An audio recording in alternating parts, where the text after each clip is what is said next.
आज के लेक्चर में हम डैम्प्ड ऑसिलेशंस के बारे में पढ़ेंगे और ये जो लेक्चर है ये एपी फ्रेंच की जो बुक है वाइब्रेशन एंड वेव्स उससे ये मोस्टली है और ये उसका चैप्टर नंबर 3 है। ओके, अब तक हमने जो पढ़ा है ऑसिलेशंस में वो सारी ऑसिलेशंस उनको हम कह सकते हैं अनडैम्प्ड ऑसिलेशन। तो अनडैम्प्ड ऑसिलेशंस का मतलब ये है कि सिंपल हार्मोनिक मोशन में हम लोग अब तक जो पढ़ा था उसमें ये था कि अगर एक सिस्टम ऑसिलेट कर रहा है, इसको हमने अगर मीन पोजीशन छोड़ा और ये ऑसिलेट करना शुरू कर दे तो ये हमेशा ऑसिलेट करता रहेगा, इसकी एनर्जी का कोई लॉस नहीं होगा, इसका एम्पलीट्यूड कम नहीं होगा। तो अब इस तरह की जो बॉडी जिसमें बॉडी एक दफा मूव करे और ये हमेशा मूव करता रहे, इस तरह की मोशन को हमने पढ़ा था। और इस तरह की जो ऑसिलेशन है इनको बोलते हैं फ्री ऑसिलेशन या अनडैम्प्ड ऑसिलेशन।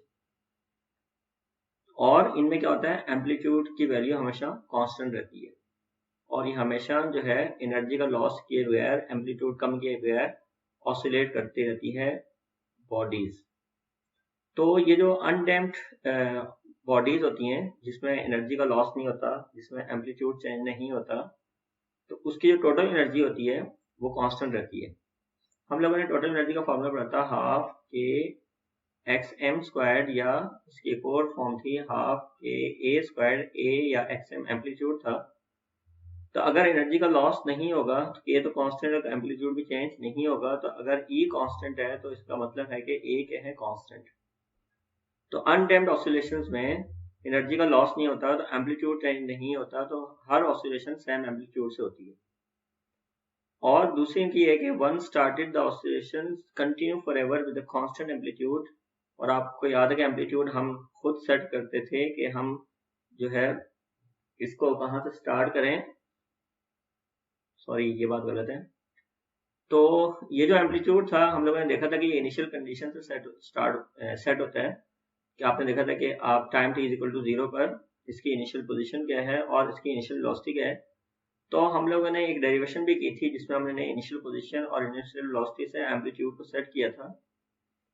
तो जब ये बॉडी ऑसिलेट करता है जिसमें एनर्जी का लॉस नहीं होता, तो जो एम्पलीट्यूड है, और एम्पलीट्यूड कहाँ से मालूम होता है, इनिशियल कंडीशन से, इनिशियल पोजीशन और इनिशियल वेलोसिटी से, ये भी चेंज नहीं होता और इसकी फ्रिक्वेंसी भी चेंज नहीं होती। तो ये फ्रिक्वेंसी कहाँ से डिटरमिन होती है, by the inertial and elastic properties of the system. For example हमने ओमेगा देखा था कि एंगुलर फ्रिक्वेंसी है, इससे हमें फ्रिक्वेंसी के बारे में पता इंफॉर्मेशन मिलती है, और ये स्क्वायर रूट ऑफ के ओवर एम से मालूम होता है। के जो है वो स्प्रिंग कांस्टेंट था जो कि elastic property of the spring है, और एम मास है जो कि इनर्शियल प्रॉपर्टी है। मास जो है वो इनर्शिया को डिटरमिन करता है। तो जो हमारे पास ओमेगा था angular frequency, it is was determined bye inertial and elastic properties of the medium. और जो एम्पलीट्यूड था it was determined by initial conditions, कि हमने कैसी इनिशियल कंडीशन सेट की हैं। तो ना ए चेंज होगा और ना फ्रीक्वेंसी की वैल्यू चेंज होगी अगर हमारे पास फ्री ऑसिलेशंस हैं या अनडैम्प्ड ऑसिलेशन। तो ये चीजें हम लोगों ने इससे पहले डिटेल में पढ़ी हैं। अब हम पढ़ेंगे decay of free oscillation. The decay of free oscillation. तो आमतौर पर जब हम बात करते हैं डिके की, तो उस डिके का डिक्शनरी में मतलब है, तो डिके का मतलब है to slowly destroy by natural process. हम देखेंगे कि जो एम्पलीट्यूड है वो स्लोली डिके होता है, स्लोली उसकी वैल्यू कम होती है, तो इसलिए यहाँ पे डिके का वर्ड यूज किया। तो अगर एम्पलीट्यूड की वैल्यू चेंज हो रही है तो हम देखेंगे उसकी वजह जो है वो एनर्जी का लॉस है। तो इस तरह की ऑसिलेशन जिसमें एनर्जी का लॉस हो और एम्पलीट्यूड की वैल्यू स्लोली कम हो या एम्पलीट्यूड की वैल्यू कम हो, तो इस तरह की जो ऑसिलेशन है उनको बोलते हैं डैम्प्ड ऑसिलेशन। तो ये इसकी डेफिनेशन है, व्हेन एवर हार्मोनिक ऑसिलेशन यानी simple harmonic oscillation take place in such a way that amplitude of oscillation gradually decreases, amplitude कम होता है आस्ता आस्ता, this type of motion is called damped harmonic motion। तो पहले हम पढ़ रहे थे सिंपल हार्मोनिक मोशन, अब हमारे पास है डैम्प्ड हार्मोनिक मोशन। और जो पहले सिंपल हार्मोनिक मोशन करने वाला बॉडी होता था उसको बोलते थे सिंपल हार्मोनिक ऑसिलेटर। अब जो होगा वो डैम्प्ड ऑसिलेशन होगा। तो डैम्पिंग की जो वर्ड, जब डैम्पिंग का जब वर्ड आएगा तो उसका मतलब है कि कोई ऐसा सिस्टम में मैकेनिज्म होगा जिससे इसका एनर्जी का क्या होगा, लॉस होगा। ओके, तो इसमें क्या होगा कि total energy of the harmonic oscillator does not remain constant. इसमें एनर्जी जो है उसकी वैल्यू हम देखेंगे कम होगी, और यहाँ देखें इस फॉर्मूले में अगर एनर्जी कम होगी उसकी वजह से एम्पलीट्यूड भी क्या होगा, कम होगा। उसके बाद है कि one started the amplitude of oscillation dies away. तो जो एम्पलीट्यूड ऑफ ऑसिलेशन है इनकी वैल्यू जो है वो कम होती है। तो अगेन डाई अवे का जो वर्ड है इसका भी अंग्रेजी में मतलब है कि कोई चीज जो आहिस्ता आहिस्ता खत्म हो, एंड इवेंचुअली बिकम जीरो। तो आप लोगों ने अगर देखा है सिंपल पेंडुलम या कोई स्प्रिंग मास सिस्टम, तो अगर मैं इसको यहाँ से लेके जाऊं यहाँ पे और इसको छोड़ दूं तो क्या ये पूरी जिंदगी चलता रहेगा, चलता रहेगा? नहीं, ऐसा नहीं है। एक वक्त आएगा कि इसकी ऑसिलेशन आहिस्ता से कम होते होते होते होते ये जो ऑसिलेशन खत्म हो जाएंगी, जीरो हो जाएंगी। और उसकी वजह क्या है कि it is moving through air, और एयर की वजह से क्या होता है, एक ऑपोजिट फोर्स होती है, उसकी वजह से क्या होता है, एनर्जी का लॉस होता है। और एनर्जी के लॉस की वजह से क्या होता है कि एम्पलीट्यूड कम होता है, और अल्टीमेटली क्या होता है कि इसका एम्पलीट्यूड जीरो हो जाता है। तो ये जो रियल सिस्टम जो होते हैं उसमें वो जो एयर है उसका फैक्टर आप निगलेक्ट नहीं कर सकते। तो उस वजह से जो उनकी ऑसिलेशन है वो डिक्रीज होती हैं और इवेंचुअली आखिरकार वो जीरो हो जाती है। अब यहाँ पे है कि what is the cause of damping. तो कोई भी जो एक्चुअल फिजिकल सिस्टम है, जैसे अगर पेंडुलम की बात करें तो अगर हम पेंडुलम को एयर में ऑसिलेट कराएं तो ये एक्चुअल फिजिकल सिस्टम बन जाएगा। द फ्रिक्शन और डिसिपेटिव फोर्सेस। तो डिसिपेटिव फोर्स एक ऐसी फोर्स होती है जिसकी वजह से क्या होता है, एनर्जी का लॉस होता है। कोई भी फोर्स जिसकी वजह से एनर्जी का लॉस हो उसको बोलते हैं डिसिपेटिव फोर्स। फॉर एग्जाम्पल अगर हमारे पास एक ये क्या है, रोड है या फ्लोर है, यहाँ पर एक बॉडी को, बॉल को फॉर एग्जाम्पल आप रोल करवाएं, आगे की तरफ फेंकें, तो क्या होगा, आप कोई ना कोई एनर्जी दे रहे हैं, काइनेटिक एनर्जी फॉर एग्जाम्पल। तो जैसे से ये आगे जाएगी तो क्या होगा, ये क्या मशीन चलती रहेगी, चलती रहेगी?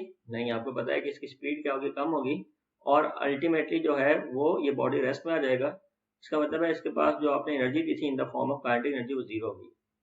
तो ये कहाँ गई एनर्जी? तो ड्यूरिंग इट्स मोशन, आपको पता है कि एक ऑपोजिट फोर्स की फ्रिक्शन, उसकी वजह से एनर्जी का क्या होगा, लॉस, और इसकी एनर्जी कम होगी तो स्पीड भी क्या होगी, कम होगी, और अल्टीमेटली एनर्जी की वैल्यू जीरो हो गई। तो इसमें हमारे पास सिस्टम में अगर एनर्जी, तो यहाँ पे अगर एक सिस्टम है जिसके पास एनर्जी कम हो रही है तो उसका मतलब है कि वहां कोई डिसिपेटिव फोर्स है, एक ऐसी फोर्स मौजूद है जहाँ पे एनर्जी का लॉस है। तो लाजमी नहीं कि फ्रिक्शन ही एक डिसिपेटिव फोर्स हो, और भी फोर्सेस डिसिपेटिव फोर्सेस हो सकती हैं। नॉर्मली हम फ्रिक्शन की बात करते हैं। तो हम क्या कहते हैं, एक्चुअल फिजिकल सिस्टम में फ्रिक्शन या डिसिपेटिव फोर्सेस हमेशा मौजूद रहती हैं, और वो क्या करती हैं, बॉडी के मोशन में रेजिस्ट करती हैं। और जब कोई ऑसिलेटिंग बॉडी इस मीडियम के थ्रू मूव करता है सच एज एयर, तो आपको पता है कि अगर हम बात करें इसकी, ये जो आर्म फ्रिक्शन की, तो उसमें बॉडी सरफेस के ऊपर मूव करता है, सरफेस पे मूव करता है। लेकिन यहाँ जो बॉडी है वो एयर के थ्रू मूव कर रहा है, एयर के ऊपर मूव नहीं कर रहा, एयर के थ्रू मूव कर रहा है। तो अगर एयर के थ्रू मूव कर रहा है तो एयर को हटाना पड़ता है, और एयर को हटाने के लिए क्या होगा, इसको वर्क डन करना पड़ेगा, एनर्जी का क्या होगा, लॉस होगा। तो अगर कोई सिस्टम है जो ऑसिलेट करता है एयर में या वाटर में, इट्स एनर्जी इज डिसिपेटेड, इसकी एनर्जी क्या होगी, लूज होगी, ड्यू टू फ्रिक्शन, फ्रिक्शन की वजह से एनर्जी लूज होगी, and appears as the heat, और हीट की शक्ल में अपीयर होगी, either in the body itself और इन द सराउंडिंग मीडियम, और बोथ। तो या तो आपको जैसे पता है हैंड्स को आप रब करें तो फ्रिक्शन है तो एनर्जी का लॉस होता है, तो आपके हाथ गर्म होते हैं। इस तरह अगर कोई भी बॉडी है वो किसी मीडियम में मूव करती है तो अल्टीमेटली वो जो एनर्जी का लॉस होता है वो हीट की शक्ल में अपीयर होता है, और बॉडी इटसेल्फ भी गर्म हो सकती है, या एनवायरनमेंट भी गर्म हो सकता है, या दोनों के साथ ऐसा हो सकता है। लेकिन एक्सेप्शन भी मौजूद है। फॉर एग्जाम्पल एक नोट यहाँ पे लिखा हुआ है कि the energy in an oscillating system में not decrease only due to friction in the system. System जो ऑसिलेट कर रहा है, लाजमी नहीं कि इसका जो ये जो ऑसिलेटिंग सिस्टम है इसकी एनर्जी का लॉस सिर्फ फ्रिक्शन की वजह से हो, बल्कि और भी चीजें हो सकती हैं। कैसे? रादर द ऑसिलेटिंग बॉडी में impart periodic motion to the particles of the medium in which it oscillates, thus producing waves. For example अगर हम बात करें ट्यूनिंग फोर्क की, ठीक है, तो इसके पेंग्स जो होते हैं ये जब आगे पीछे ऑसिलेट करते हैं तो इसके साथ क्या होती है, यहाँ पे एयर होती है, तो ये एयर के जो मॉलिक्यूल्स हैं इनको ऑसिलेट करवाते हैं। तो जो एयर के मॉलिक्यूल यहाँ पे ऑसिलेट होते हैं तो यहाँ पे क्या होती है, वेव जनरेट होती है। फॉर एग्जाम्पल अगर ट्यूनिंग फॉर्क को अगर आप स्ट्राइक करें तो इनकी ऑसिलेशंस की वजह से आपको आवाज़ भी आती है। तो उसमें क्या होता है कि a tuning fork produces sound waves in the medium. तो आपको पता है ये ट्यूनिंग फॉर्क मूव करेगा तो यहाँ साउंड वेव्स जनरेट होंगी which result in the decrease its energy. तो इसकी वजह से इसकी एनर्जी का क्या होगा, लॉस होगा। तो यहाँ पे ये वेव जनरेट कर रहा है और उसके नतीजे में यहाँ पे क्या हो रहा है, एनर्जी का लॉस हो रहा है। तो हमेशा डिसिपेटिव फोर्सेस की वजह से ही एनर्जी का लॉस नहीं होगा, और भी डिफरेंट जरा है उसका। तो अब तक हमने ये पढ़ा है कि डैम्प्ड ऑसिलेशंस में एनर्जी का लॉस होता है और उसकी वजह क्या है ये हमने पढ़ी है। अब हम इस सिस्टम को एनालाइज करेंगे और इसमें हम बात करेंगे कि अगर सिस्टम जब मूव करता है तो उसके ऊपर जो डिसिपेटिव फोर्स लगती है, जिसको हम डैम्पिंग फोर्स का नाम देंगे, तो वो है, उसकी एक्सप्रेशन क्या है, उसका फॉर्मूला क्या है। तो अगेन अगर हम रियल सिस्टम्स की बात करें, जैसे कि फॉर एग्जांपल एक पेंडुलम है वो मूव कर रहा है, several kinds of dissipative forces are involved. लेकिन हम जर्नल टर्म, बहुत सारी फोर्सेस हो सकती हैं। In general terms the resistive force of a fluid to a moving object is some function of velocity. तो आमतौर पर जो बॉडी किसी फ्लूइड से मूव करता है तो उसमें जो ऑपोजिट फोर्स होती है, जो कि डैम्पिंग फोर्स है फॉर एग्जांपल, वो प्रोपोर्शनल टू वेलोसिटी है। लेकिन ये लाजमी नहीं कि हमेशा प्रोपोर्शनल टू वेलोसिटी हो। किसी सिचुएशन में वेलोसिटी स्क्वायर हो सकता है और भी वेलोसिटी की डिफरेंट काइंड हो सकती है। तो आप लोगों ने खुद भी एक्सपीरियंस किया है कि अगर आप रोड पे जा रहे हैं हल्के हल्के तो कुछ ज़्यादा फर्क नहीं पड़ता, लेकिन अगर आप बाइक पे बैठ के जा रहे हैं तो आपको पता है कि एक जो एयर है उसकी ऑपोजिट फोर्स है वो आपके ऊपर ज़्यादा लगती है। तो जितनी स्पीड ज़्यादा होती जाएगी तो जो ऑपोजिट फोर्स है, जो कि डैम्पिंग फोर्स है, ये भी क्या होगी, ज़्यादा होगी। लेकिन स्पीड क्या फोर्स स्पीड के डायरेक्टली प्रोपोर्शनल है या स्पीड के स्क्वायर के डायरेक्टली प्रोपोर्शनल है, ये थोड़ा सा ट्रिकी है। इसके अलावा अगर आप पानी में भागना शुरू करें तो पानी में अगर आप भागेंगे तो क्या होगा, पानी में अगर आप भागेंगे तो भागना थोड़ा सा मुश्किल होगा, और जितना तेजी से भागने की कोशिश करेंगे उतना ही क्या होगा, ये मुश्किल होगा। तो जो वाटर है या एयर है, जब इसमें आप मूव करेंगे तो एक ऑपोजिट फोर्स आपके ऊपर लगेगी, और ये जो ऑपोजिट फोर्स है ये वेलोसिटी के या वेलोसिटी स्क्वायर के या डिफरेंट वेलोसिटी की कोई और पावर के क्या होगी, डायरेक्टली प्रोपोर्शनल होगी। लेकिन हम जर्नल टर्म्स में क्या करते हैं कि ये जो हमारे पास डिसिपेटिव फोर्स है या डैम्पिंग फोर्स है, इसको हम लिखते हैं एक जनरल एक्सप्रेशन के तौर पर। उसमें लिखते हैं हम लोग V1 V minus V2 V square V hat. तो यहाँ पर जो ये जनरल एक्सप्रेशन हमने अपनी तरफ से लिखी है, इसमें हमारे पास जो डिसिपेटिव फोर्स है ये एक सम है किसका, वेलोसिटी का और वेलोसिटी स्क्वायर की टर्म्स का। तो यानी ओवरऑल जो फोर्स है वो इन दोनों का सम होती है।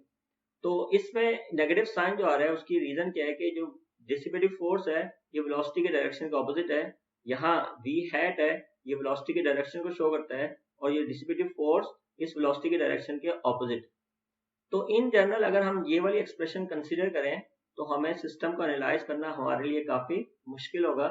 तो हम इसमें आमतौर पर या तो ये वाली टर्म कंसीडर करते हैं या ये वाली टर्म कंसीडर करते हैं। तो कौन से सिचुएशन में कौन सी टर्म ज्यादा डोमिनेंट होगी, ये जो है थोड़ा सा कॉम्प्लिकेटेड है। थर्ड ईयर में जब क्लासिकल मैकेनिक्स आप पढ़ेंगे तो वहां पे थोड़ा डिटेल में इसको देखेंगे। लेकिन जर्नल थोड़ा सा रूल ये है कि अगर स्पीड बहुत कम है तो फिर ये वाली टर्म जो है वो ज्यादा इंपॉर्टेंट होती है, और अगर स्पीड ज्यादा है तो फिर ये वाली टर्म जो है वो ज्यादा इंपॉर्टेंट होती है इस टर्म के मुकाबले में। तो अगर स्पीड कम है तो इस टर्म की ज्यादा औकात होती है इस टर्म के मुकाबले में, तो इसको इग्नोर कर देते हैं।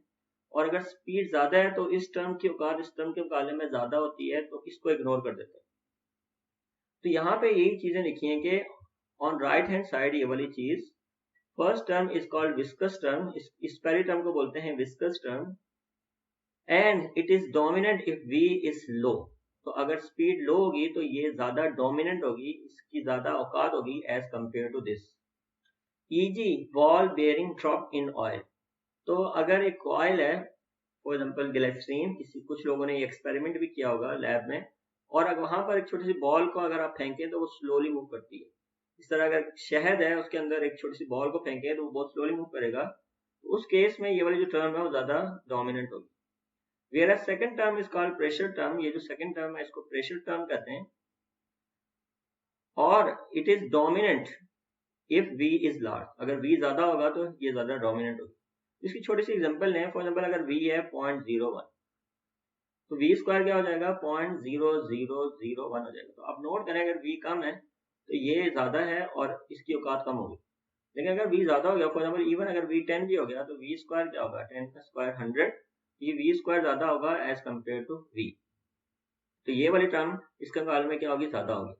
तो इसीलिए आपको लग रहा होगा कि स्क्वायर वाली वैल्यू हमेशा ज़्यादा होती है, लेकिन अगर पॉइंट वाली वैल्यू का स्क्वायर करें तो आंसर और छोटा होता है। तो अगर स्पीड बहुत कम है तो ये टर्म डोमिनेंट होगी और ये रिसेसिव होगी, यानी कि ये मगलूब होगी और ये गालिब होगी।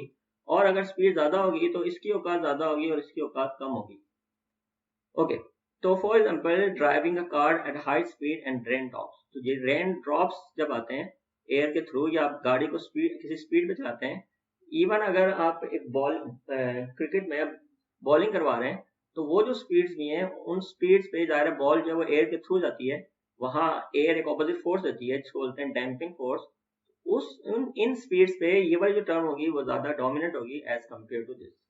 ऑफ कोर्स कोई ऐसी सिचुएशन हो सकती है जिसमें दोनों कंपेरेबल हो, लेकिन हम लोग यहाँ पर जिंदगी आसान करने के लिए ये कहेंगे कि जो स्मॉल वेलोसिटीज को हम डील कर रहे हैं, तो स्मॉल वेलोसिटीज को अगर हम डील कर रहे हैं तो हम लोग इसमें से सिर्फ इस वाली टर्म को कंसीडर करेंगे। ओके, तो यहाँ पे मैंने ये बताइए कि ये एक्सप्रेशन कहाँ से है, ये मैंने खुद अपनी तरफ से लिखी है।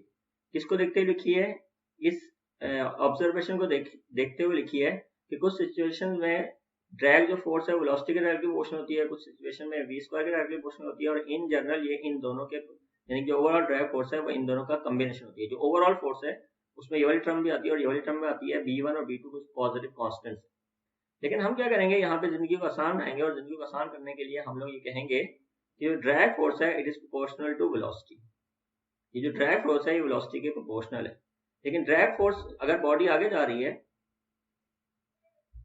या जो डैम्पिंग फोर्स है, डैम्पिंग फोर्स जो है वो बॉडी की, अगर हम बात करते हैं बॉडी आगे जा रही है तो वेलोसिटी की डायरेक्शन आगे होगी, लेकिन अगर बॉडी आगे जा रही है तो इसकी मोशन को ऑपोजिशन मिलेगी, तो जो फोर्स होगी उसकी डायरेक्शन बैकवर्ड होगी, जैसे फ्रिक्शन होती है। तो इसको बोलेंगे हम डैम्पिंग फोर्स, और इसकी डायरेक्शन वेलोसिटी के ऑपोजिट है। तो यहाँ पे हम नेगेटिव साइन लगाते हैं। ये नेगेटिव साइन हमें बताता है कि इस ड्रैग फोर्स की डायरेक्शन बॉडी की डायरेक्शन के ऑपोजिट। अब यहाँ पे हम एक कांस्टेंट लेके आते हैं, और यहाँ पे जो कांस्टेंट आता है उसको बोलते हैं डैम्पिंग कांस्टेंट, जिसको हम बी से रिप्रेजेंट करते हैं। तो हमारे पास डैम्पिंग फोर्स की जो एक्सप्रेशन आ गई वो आ गई माइनस बीवी। इस बीवी का उस बीवी से कोई ताल्लुक नहीं है जो लोगों की होती है, कुछ लोगों की बाद में होगी। तो ये जो हमारे पास डैम्पिंग फोर्स है ये माइनस बीवी के इक्वल है। बी क्या है कि कांस्टेंट है, और वी क्या है हमारे पास वेलोसिटी है। तो नजर आ रहा है जितनी वेलोसिटी ज्यादा होगी तो डैम्पिंग फोर्स भी उतनी ज्यादा होगी। पानी में आप तेजी से मूव करने की कोशिश करें तो आपके ऊपर ऑपोजिट फोर्स ज्यादा होती है। अब हल्का हल्का चलें, आपके ऊपर डैम्पिंग फोर्स कम होगी, लेकिन जैसे आप तेजी से भागने की कोशिश करेंगे वेलोसिटी ज्यादा होगी तो डैम्पिंग फोर्स भी, ऑपोजिट फोर्स भी क्या होगी, ज्यादा होगी। तेजी से चलना हवा में मुश्किल काम होता है, जैसे कि बाइक पे आपने एक्सपीरियंस किया। अब ये जो b है इसका यूनिट हम देख लेते हैं यहाँ पे। तो उसके लिए b का फॉर्मूला होता है f ओवर v। f क्या होता है, फोर्स। फोर्स का ये कहाँ से आया, v यहाँ मल्टीप्लाई हो रहा है, वहां जाके डिवाइड करवा दें, फोर्स को वेलोसिटी से डिवाइड करें तो b का यूनिट आएगा। अब मैंने एफ डी या वो कुछ ज्यादा मैंने किया, नेगेटिव साइन में लिखा क्योंकि नेगेटिव साइन कोई यूनिट नहीं होता, मैं सिर्फ यहाँ यूनिट की बात करूँ। फोर्स क्या होता है, फोर्स का यूनिट क्या होता है न्यूटन, वेलोसिटी का यूनिट क्या होता है मीटर पर सेकंड। अगर आप याद करें तो न्यूटन खुद क्या होता था, F equal to M A में एम मास है किलोग्राम और एक्सीलरेशन है मीटर पर सेकंड स्क्वायर। तो आप लोग किलोग्राम पर सेकंड स्क्वायर को न्यूटन लिखते थे। तो किलोग्राम मीटर पर सेकंड स्क्वायर ये रहा, सेकंड स्क्वायर ऊपर आके सेकंड इनवर्स स्क्वायर आ गया, और वेलोसिटी का यूनिट होता है मीटर पर सेकंड। तो नजर आ रहा है कि मीटर और मीटर कैंसिल आउट हो जाएगा, ये s टू द पावर -2 नीचे आके s +2 आ जाएगा, -2 ऊपर से नीचे आके +2 हो जाएगा। तो आपके पास रह जाएगा हमारे पास 2 - 1 1, तो किलोग्राम पर सेकंड आ जाएगा। तो ये याद रखिएगा v का जो यूनिट है वो किलोग्राम पर सेकंड, v का यूनिट क्या है, किलोग्राम पर सेकंड। तो अब तक हमने जो बातें की हैं वो ये है कि जो एक सिस्टम है जिसमें डैम्प्ड ऑसिलेशन होगी तो उसकी वजह क्या है कि उसके ऊपर एक डैम्प फोर्स लग रही होगी। वो जो डैम्प फोर्स है वो हमारे केस में किसके इक्वल है, माइनस बीवी के इक्वल है। माइनस साइन का मतलब है कि ये बॉडी की मोशन के ऑपोजिट है। अगर बॉडी राइट साइड पे जा रही है तो फोर्स जो है डैम्पिंग फोर्स लेफ्ट साइड पे होगी, और अगर बॉडी लेफ्ट साइड पे जा रही है तो डैम्पिंग फोर्स क्या होगी, राइट साइड पे होगी। ओके, अब हम क्या करते हैं, इक्वेशन ऑफ मोशन लिखते हैं वन डायमेंशन में एक डैम्प्ड ऑसिलेटर। अगर आप याद करें तो जब हम लोग सिंपल हार्मोनिक मोशन पढ़ रहे थे हमारे पास एक स्प्रिंग मास सिस्टम था। जब इसको मीन पोजीशन से हम क्या करते थे, डिस्टर्ब करते थे तो इसके ऊपर एक रिस्टोरिंग फोर्स लगती थी जिसको बोलते थे F इजिकल टू माइनस के एक्स। तो हम बोलते थे कि यहाँ F इजिकल टू माइनस के एक्स है, और जब इसको छोड़ेंगे जैसे ही तो जो इसको नेट फोर्स होगी वो एम ए के इक्वल होगी माइनस के एक्स। ए की जगह क्या होता था, पोजीशन का second derivative with respect to time, ये ए क्या एक्सीलरेशन की जगह होता था, माइनस के एक्स वहीं पर रहने थे। फिर एम दोनों तरफ डिवाइड करते थे, जब आप दोनों तरफ एम डिवाइड करते थे तो हमारे पास आता था एम वहां जाके डिवाइड होता था तो माइनस के ओवर एम, और इसको यहाँ पे आप लेके आते थे ये plus K over M X equal to 0, और के ओवर एम को अगर आप याद करें तो हमने ओमेगा स्क्वायर का नाम दिया था। के ओवर एम को हमने for the sake of simplicity omega square का नाम दिया था।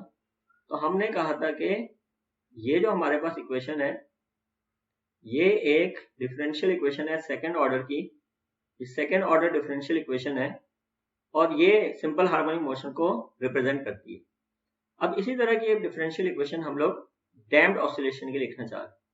तो अगर एक बॉडी जो है फॉर एग्जाम्पल स्प्रिंग की बात करें और ये ऑसिलेट कर रहा है लेकिन एक फ्लूइड में ऑसिलेट कर रहा है, फॉर एग्जाम्पल यहाँ पे आप बोलें कि एक कंटेनर है और उसमें पानी है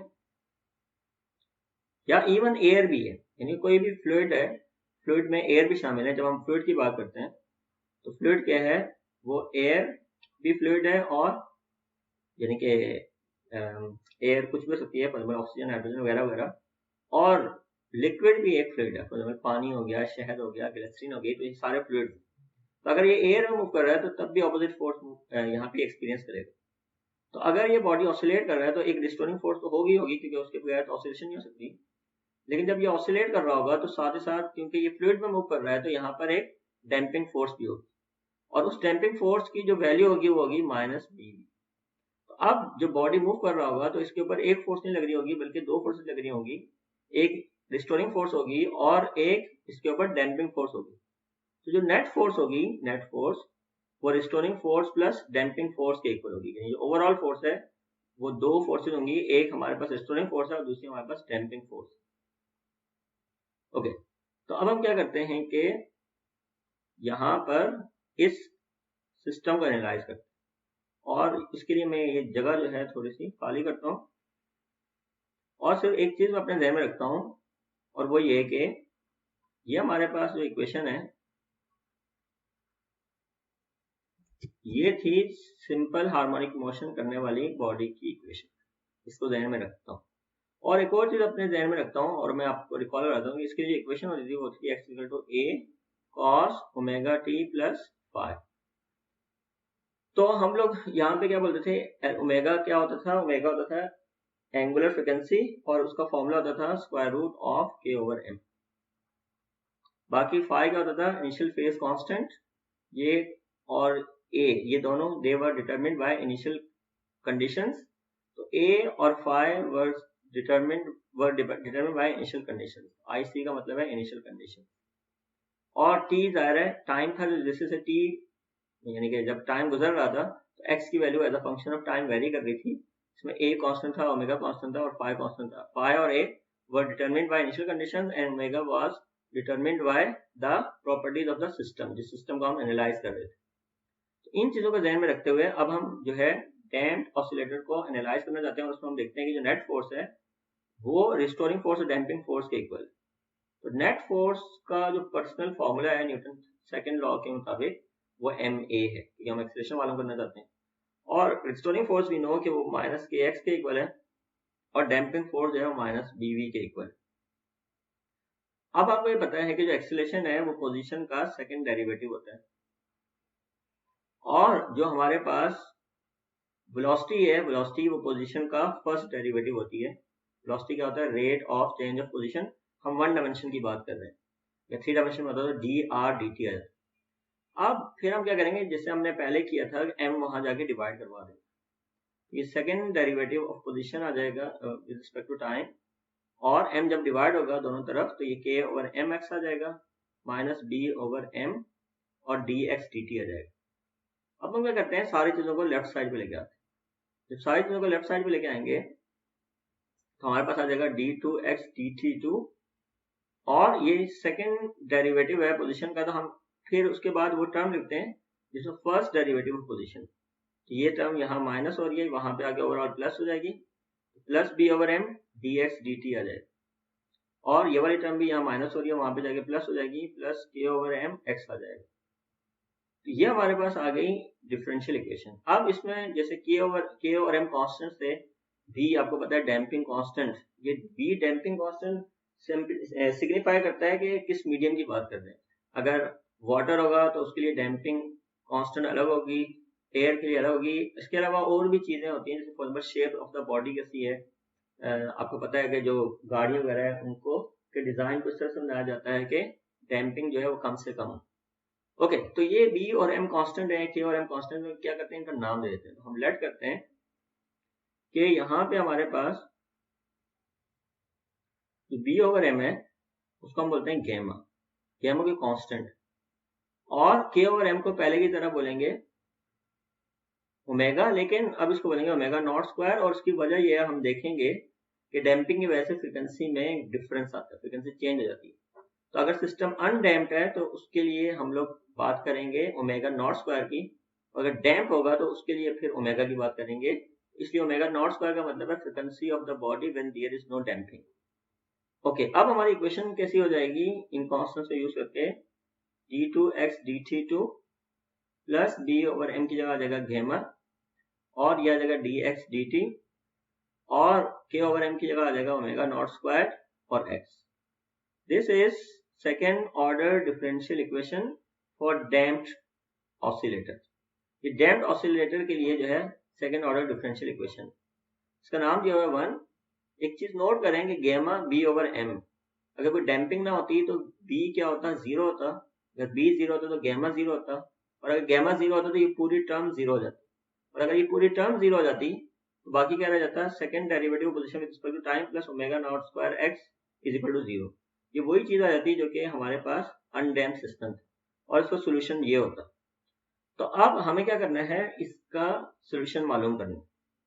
तो इसका सोल्यूशन मालूम करना आसान नहीं है, और सेकेंडली आप लोगों ने डिफरेंशियल इक्वेशन का अभी कोर्स भी नहीं पढ़ा हुआ, तो हम लोग इसके सॉल्यूशन को डायरेक्ट से भी देख सकते हैं क्योंकि आपने डिफरेंशियल इक्वेशन कोर्स नहीं पढ़ा हुआ। लेकिन मैं वो जो सॉल्यूशन है वो आप लोगों को ड्राइव करवाना चाहता हूँ, जैसा कि मैंने यहाँ पे इस इक्वेशन को सॉल्व करके आप लोगों को ये वाला सॉल्यूशन ड्राइव करवाया था। यही काम मैं यहाँ पे करना चाहता हूँ उस मेथड से जो कि एपी फ्रेंच में डिस्कस हुआ हुआ। लेकिन उस मेथड को यूज करने के लिए हमें कॉम्प्लेक्स नंबर्स को यूज करना है। तो कॉम्प्लेक्स नंबर्स को यूज करने के लिए मैं थोड़ा सा पहले आप लोगों से कॉम्प्लेक्स नंबर की बात करना चाहता हूँ। कॉम्प्लेक्स नंबर को हम कैसे डील करते हैं, तो यहाँ थोड़ा सा क्विक रिव्यू है ऑफ कॉम्प्लेक्स नंबर।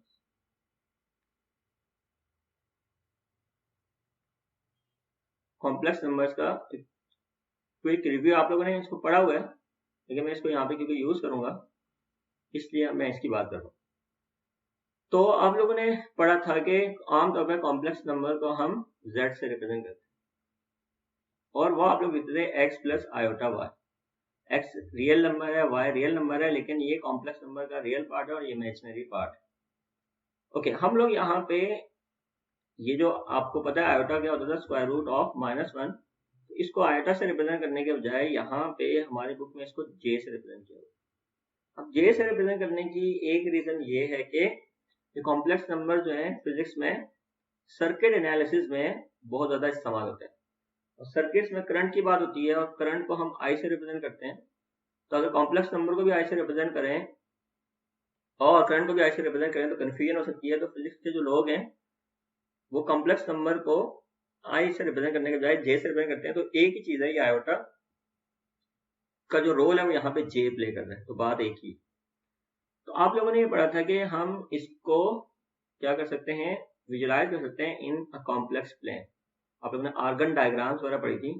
ये हमारे पास यहाँ पे रियल पार्ट आता है और यहाँ पे इमेजिनरी पार्ट आता है। और यहाँ पे अगर हम बात करें x की, तो फॉर एग्जाम्पल x की वैल्यू 2 है, y की वैल्यू 3 है, तो यहाँ पे आप एक पॉइंट लिखते थे, और ये जो हमारे पास था पॉइंट उसको बोलते थे एक्स वाई, और ये जो हमारे पास होता था ये होता था z, और ये z होता था x प्लस जे वाई, यानी आई के बजाय जे वाई आर। तो फॉर एग्जाम्पल फिर आप बात करते थे कि इसकी लेंथ कितनी है। फॉर एग्जाम्पल आप इसको कह सकते हैं कि ये यहाँ से यहाँ एक वेक्टर है z, एक वेक्टर को भी कह सकते हैं कि 2 डायमेंशन में देख रहे हैं, या इसको एज अ नंबर देखना चाहें तब भी ठीक है। तो इसकी एक डायरेक्शन होगी और इसकी एक लेंथ होगी। तो अगर आप याद करें तो हम लोग इसकी लेंथ की बात करते थे, लेकिन एक चीज पहले, लेंथ से पहले हम इसके कॉम्प्लेक्स कॉन्जुगेट की बात करते हैं। कॉम्प्लेक्स कॉन्जुगेट को आमतौर पर आप स्टार से रिप्रेजेंट करते हैं, या इसके ऊपर एक बार से रिप्रेजेंट करते हैं, स्टार से रिप्रेजेंट करते हैं या बार से, और वो होता है x प्लस आयोटा वाई, या x माइनस, आप लोग जब कॉम्प्लेक्स नंबर लेते हैं तो आयोटा को माइनस आयोटा से रिप्लेस करते हैं, और आयोटा की जगह यहाँ पे j आ रहा है तो j को माइनस j से रिप्लेस करेंगे। ये इसका कॉम्प्लेक्स कॉन्जुगेट आ गया। फिर हम लोग बात करते थे मॉड्यूलस की, यानी इसकी लेंथ कितनी। तो मॉड्यूलस के लिए आप लोग क्या करते थे, दो काम करते थे, दो में से एक काम कर सकते हैं, लेकिन डायरेक्ट हम करते हैं कि आप z को z स्टार से मल्टीप्लाई करके इसका स्क्वायर रूट लेते थे, तो आपके पास ये आता था z, यानी इसकी लेंथ। अगर हम z की बात करें तो क्या होता है, z होता है x प्लस आयोटा वाई, और अगर आयोटा की जगह j आएगा। z स्टार की बात करें तो वो क्या आएगा, x माइनस जे वाई। यहाँ पे a plus B into A minus B का फॉर्मूला आएगा A square minus B square, लेकिन जो b है वो जे वाई है, और आपको पता है कि ये हो जाएगा X square minus J square Y square. और जे स्क्वायर आयोटा क्या होता है, -1, तो जे भी क्या होगा, square root of -1, iota square root of -1 है, तो जे स्क्वायर दोनों तरफ स्क्वायर करेंगे तो -1 आ जाएगा। जब जे स्क्वायर की जगह -1 रखेंगे, माइनस माइनस प्लस हो जाएगा, तो ये X square plus Y square आ जाएगा। तो ये हमारे पास z का मॉड्यूलस होता था, ये z का मॉड्यूलस होता था। इसके अलावा अगर आप इसको यहाँ पे डिपिक्ट करना चाहें, फॉर एग्जाम्पल यहाँ पे आप डिपिक्ट करते हैं आर्गन डायग्राम में, ये हमारा z है, तो आप बोलते थे ये x है और ये y है। इसमें x को आप बोलते थे, अगर ये एंगल फाई है तो इसको अगर आप पोलर कोऑर्डिनेट्स, यानी ओके, तो अगर ये x है ये y है तो इसको आप लिख सकते हैं, अगर बोलते हैं कि ये x है तो बेस ओवर हाइपोटेन्यूज यूज करें, तो ये बन जाएगा z cos फाई। x को लिखने का तरीका, इसका z का ये कॉम्पोनेंट है, और y इक्वल टू क्या हो जाएगा, z sin फाई। ठीक है, और यहाँ z की बात करना चाहेंगे तो ये z की लेंथ होगी, क्योंकि हम यहाँ लेंथ की बात करना चाहेंगे तो इसकी सिर्फ लेंथ की बात करेंगे, जो कि z मॉड होगी। तो एक चीज आप लोगों ने पढ़ी है जिसको बोलते हैं आयलर फॉर्मूला। आयलर फॉर्मूला क्या होता था, e की power iota theta cos theta plus iota sine theta, cos theta plus iota sine theta, ये आप लोगों ने आयलर फॉर्मूला पढ़ा था। और अगर मैं ये आपसे पूछूंगी e की बार आयोटा, आयोटा के बजाय j की बात करेंगे, j थीटा ये हमें क्या बताता है, जैसे थीटा चेंज होगा तो e की पावर j थीटा ये क्या बता रहा होगा। तो ये जो e की पावर j थीटा होता है ये एक रोटेटिंग वेक्टर वाली प्रॉपर्टी रखता है, जैसे जैसे चेंज होगा थीटा तो वैसे वैसे ये e की पावर j थीटा क्या होगा, रोटेट करेगा। कैसे, for example theta is equal to 0 की बात करें, थीटा इज इक्वल टू 0 में क्या होगा, e की पावर j थीटा की क्या वैल्यू आएगी, cos 0 प्लस j sin 0। अब cos 0 क्या होता है 1 और sin 0 क्या होता है 0, तो इसकी वैल्यू 1 आ गई। अगर मैं थीटा इज इक्वल टू इस तरह 1 डिग्री 2 डिग्री 3 डिग्री 4 डिग्री से चलाता जाऊं और 90 डिग्री तक पहुंचूं, तो अगर मैं यहाँ 90 डिग्री पुट करूं, वैसे एंगल आपको रेडियन में देखना चाहिए, लेकिन अभी फिलहाल ये चलेगा, ये यहाँ π/2 होना चाहिए असल में। तो प्लस ये अब जहां जहां थीटा उसकी जगह 90 पुट कर दें, तो अब cos 90 क्या होता है 0 और sin 90 1 होता है, तो खाली j आ जाएगा। इस तरह अगर 180 डिग्री पुट करें e की पावर j थीटा में, तो cos 180 प्लस j sin 180, और sin 180 0 होता है, cos 180 -1 आ जाएगा। इस तरह से हमारे पास यहाँ पर अगर एंगल आ जाए 270 डिग्री, एक बार j theta cos 270 degree plus j sin 270 degree, जहां जहां थीटा उसकी जगह 270 आ गया, तो ये आपके पास आ जाएगा -j, क्योंकि cos 270 0 होता है, sin 270 -1 होता है, और अगर 360 कर दें एक बार जे थीटा cos 360 डिग्री प्लस जे साइन 360 डिग्री, और आप चेक करेंगे वापस 1 होता है क्योंकि साइन 360 0 होता है। अब अगर इस कॉम्प्लेक्स प्लेन में इसको प्लॉट करें, जब थीटा 0 है तो उस वक्त cos 0 1 है, साइन 0 0 है, तो ये यहाँ पे आ गया। और उसके बाद जब एंगल चेंज हो रहे होंगे ना, तो आप देखेंगे कि ये जो पॉइंट है वो इस तरह से इधर इधर इधर आएगा। फॉर एग्जाम्पल 30 डिग्री पे क्या होगा, 60 डिग्री पे क्या होगा, और जब 90 डिग्री हो जाएगा तो 90 डिग्री पे आपके पास x की वैल्यू तो 0 है, लेकिन y की वैल्यू क्या है 1, ठीक है। ये क्या होता है x प्लस जे वाई होता है। तो अगर खाली आपके पास j आ रहा है, इसका मतलब है कि x की वैल्यू क्या है 0 और y की वैल्यू क्या है 1। तो आप इसको कॉम्प्लेक्स प्लेन में देखेंगे तो ये जो पॉइंट था ये 1 0 था, x की वैल्यू 1 है, y की वैल्यू 0। ये पॉइंट अगर लिखेंगे 1 0, ये वाला पॉइंट क्या होगा 0 1। अगला पॉइंट ये क्या होगा -1 0, -1 0 यहाँ पे आ जाएगा। फिर उसके बाद 0 -1, उसके बाद ये। तो अगर मजीद एंगल चेंज होता जाएगा तो ये मजीद क्या करेगा, घूमता जाएगा। e की पावर आयोटा थीटा एक वेक्टर वाली प्रॉपर्टी रखता है, इसको आप फेजर भी कह सकते हैं, मैंने पहले फेजर इंट्रोड्यूस करवाया था। और ये क्या कर रहा है, रोटेट कर रहा है काउंटर क्लॉकवाइज डायरेक्शन में। अगर e की पावर माइनस आयोटा थीटा होता, ये क्लॉकवाइज डायरेक्शन में रोटेट कर रहा होता, यानी इसकी रोटेशन वाली प्रॉपर्टी।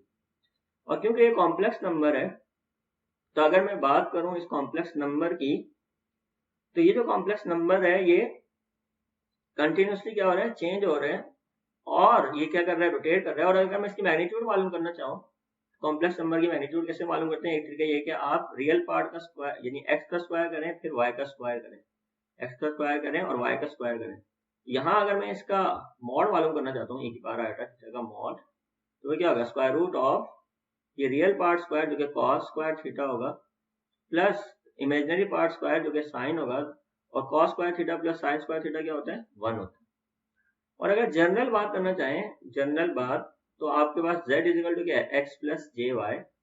अभी आपने क्या देखा था, x किसके इक्वल है, यहाँ पे हमने कंपोनेंट फॉर्म में देखा था, x जो है यहाँ पे z cos फाई के इक्वल। तो x जो है वो z cos फाई के इक्वल है, मॉड ऑफ z, और प्लस j, और y की जगह क्या आ जाएगा, z sin फाई आ जाएगा। और इन दोनों में से क्या कॉमन आ रहा है, z कॉमन आ रहा है, बाकी बचा cos phi plus j sin phi. और अभी हमने क्या देखा है कि cos phi plus j sin phi किसके इक्वल है, e की पावर j थीटा के इक्वल है, तो e की पावर j थीटा आ जाएगा। तो इसका मतलब ये है कि आपके थीटा या फाई की बात है। इसका मतलब है कोई भी जो कॉम्प्लेक्स नंबर है आप उसको इस फॉर्म में रिप्रेजेंट करें, उसमें z की जो मैग्नीट्यूड है वो ये बता रहा होगा कि इस वेक्टर की लेंथ कितनी है। तो ये जो z, अच्छा अभी आप देखें मैंने क्या बताया कि e की पावर j थीटा एक रोटेटिंग वेक्टर है, इसका काम है रोटेट करवाना। तो z के अंदर भी e की पावर j थीटा आ रहा है, तो ये z भी क्या कर रहा होगा, रोटेट कर रहा होगा। और इस वाले z का क्या काम है, ये ओवरऑल मल्टीप्लाई हो रहा है। तो यहाँ पे आपके पास हमेशा मैग्नीट्यूड क्या आ रही है, 1 आ रही है। जैसे मैंने यहाँ क्या बताया, cos square theta plus sin square theta क्या होता है, 1 होता है। तो अगर आप यहाँ देखो हर जगह मैग्नीट्यूड कैलकुलेट करोगे तो 1 आएगा। तो यानी ये एक यूनिट वेक्टर क्या कर रहा है, रोटेट कर रहा है। लेकिन ये लाजमी नहीं कि यूनिट हो, ये 2 भी हो सकता है, 3 हो सकता है। तो अगर यहाँ पे 5 होगा तो उसका मतलब एक वेक्टर है जिसकी लेंथ 5 है और ये क्या कर रहा है, रोटेट कर रहा है। तो ये जो चीज है ये इसका एम्पलीट्यूड है या इसकी जो लेंथ है, z की ये लेंथ है। और ये जो काम है इसको हम बोलते हैं फेज फैक्टर। इसका जो मॉड है, इसकी जो मैग्नीट्यूड है ये 1 है, और ओवरऑल z की मैग्नीट्यूड z है, और ओवरऑल इसका काम क्या है, रोटेट करवाना, यानी ये रोटेशन हो रही है, यहाँ पे रोटेशन हो रही है। तो ये हमने कॉम्प्लेक्स नंबर का कोई थोड़ा सा रिव्यू किया है। इसका फायदा क्या होगा कि ये आगे हमें इसको यूज करना होगा। ओके, तो हम लोगों के पास ये डिफरेंशियल इक्वेशन, इसको सॉल्व करने के लिए हम लोग जो मेथड यूज करेंगे, इसका हमें सॉल्यूशन मालूम करना है, जनरल सॉल्यूशन, क्योंकि ये डिफरेंशियल इक्वेशन है, इसका जनरल सॉल्यूशन मालूम करना है। उसके जो हम मेथड यूज करेंगे वो होगा कॉम्प्लेक्स एक्सपोनेंशियल मेथड। यानी कि जैसे मैंने अभी आपको बताया कि z को हम रिप्रेजेंट करते हैं in terms of z e power iota theta या आयोटा फाई व्हाटएवर। तो ये जो e की पावर आयोटा या j आ रही है, ये कॉम्प्लेक्स नंबर है, तो ये इसका कॉम्प्लेक्स एक्सपोनेंशियल ये हो गया। इस तरह के किसी चीज को यूज करके हम सॉल्यूशन मालूम करेंगे, कॉम्प्लेक्स एक्सपोनेंशियल को यूज करेंगे। और उस कॉम्प्लेक्स एक्सपोनेंशियल को यूज करने की वजह ये होगी कि यहाँ पर कोई पीरियोडिसिटी आ रही होगी।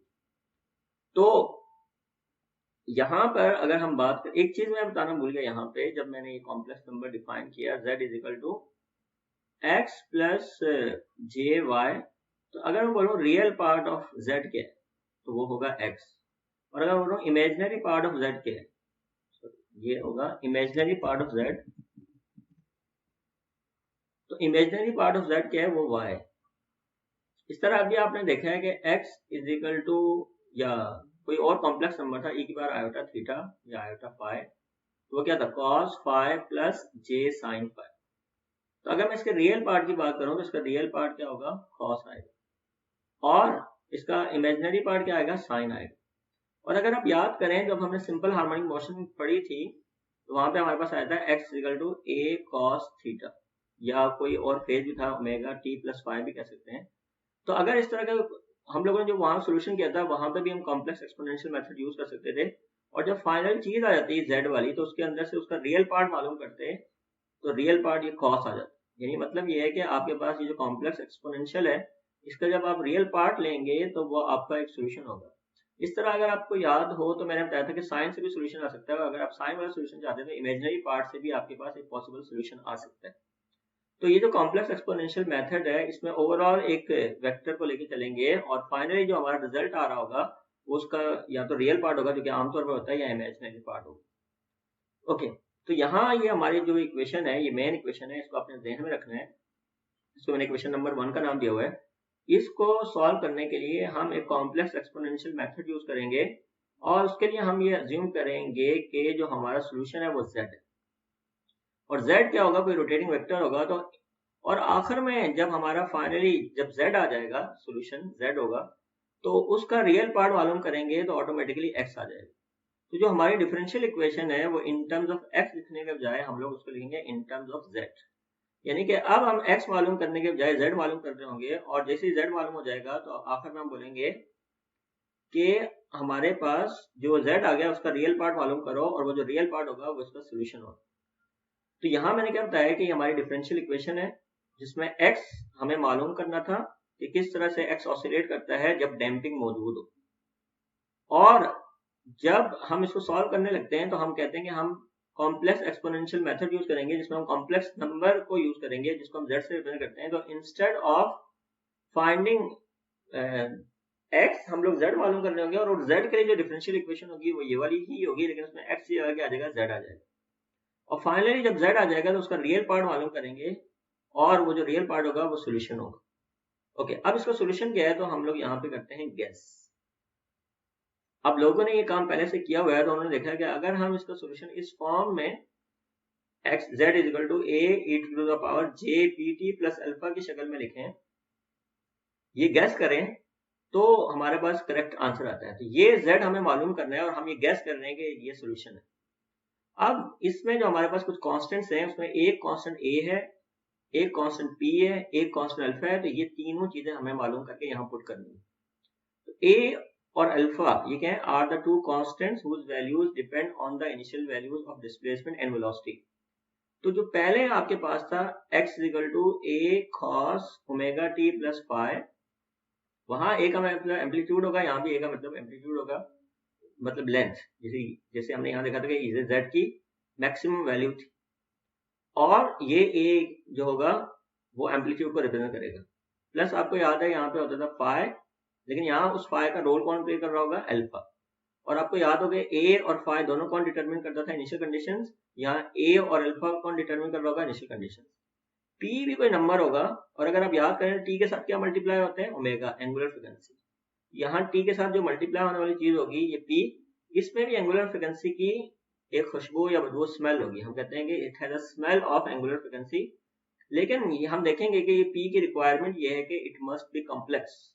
तो ये एग्जैक्टली एंगुलर फ्रीक्वेंसी नहीं है, तो क्या है यही हमें डिटरमिन करना है। ये हमारा सोल्यूशन है, ये हमारा गैस है। तो ये हमारी ओरिजिनल इक्वेशन है जिसको हमें सॉल्व करना था, लेकिन इसके बजाय हम इसको सॉल्व कर रहे होंगे जिसमें z आ रहा होगा। ये हमारी इक्वेशन नंबर 2 हो जाएगी, और इसमें जो z मालूम होगा उसका ये हमारा गैस ये है, और इसको हम बोलेंगे इक्वेशन नंबर 3। अगर ये सोल्यूशन है इसका, तो हमने पहले पढ़ा हुआ है डिफरेंशियल इक्वेशन को, अगर इस डिफरेंशियल इक्वेशन को हमें सॉल्व करना है, z मालूम करना है, और हम ये मैं क्लेम कर रहा हूँ कि ये z सोल्यूशन है, तो अगर ये z सोल्यूशन है तो इसको इस इक्वेशन को सेटिस्फाई करना चाहिए। तो सेटिस्फाई करने के लिए हमें नजर आ रहा है कि इसका 2 दफा डेरिवेटिव चाहिए, एक दफा ये रहा, एक दफा ये रहा।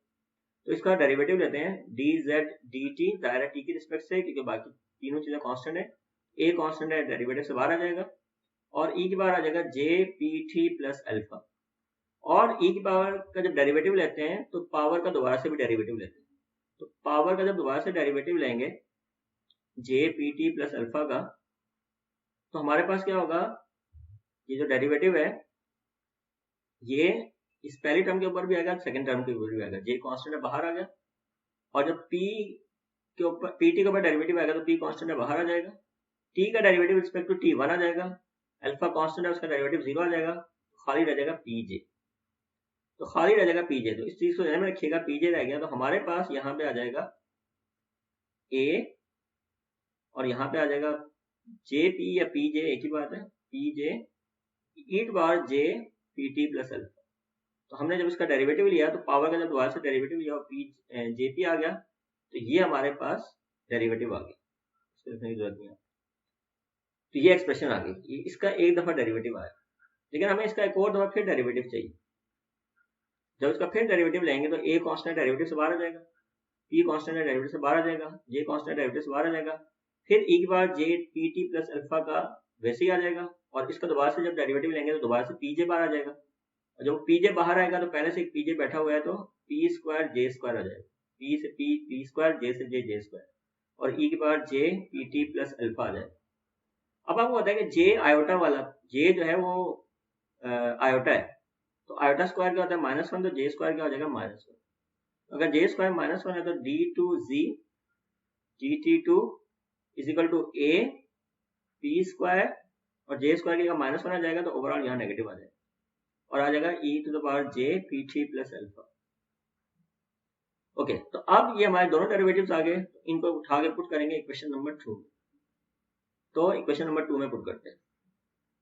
पहली टर्म क्या है, सेकंड डेरिवेटिव ऑफ z, उसकी जगह ये वाली टर्म आ जाएगी, ये क्या है minus a p square e to power j pt plus alpha.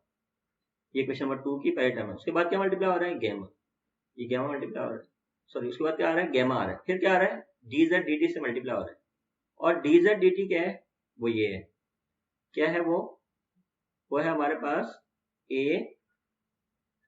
pj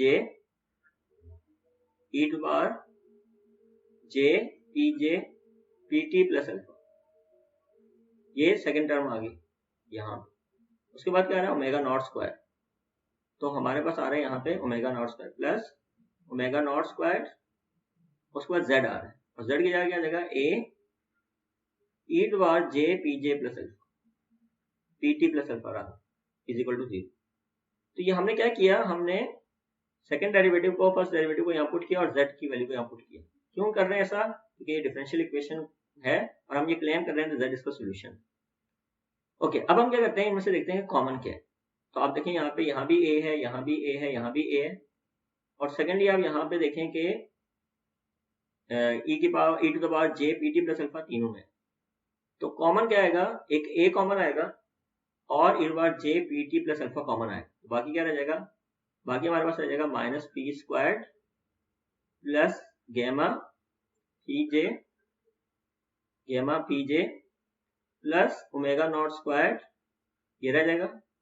और कॉमन क्या क्या आया, एक चीज कॉमन आई a, दूसरी चीज कॉमन आई e to power j pt plus alpha, और ये चीज किसके इक्वल होना चाहिए, 0 के इक्वल होना चाहिए।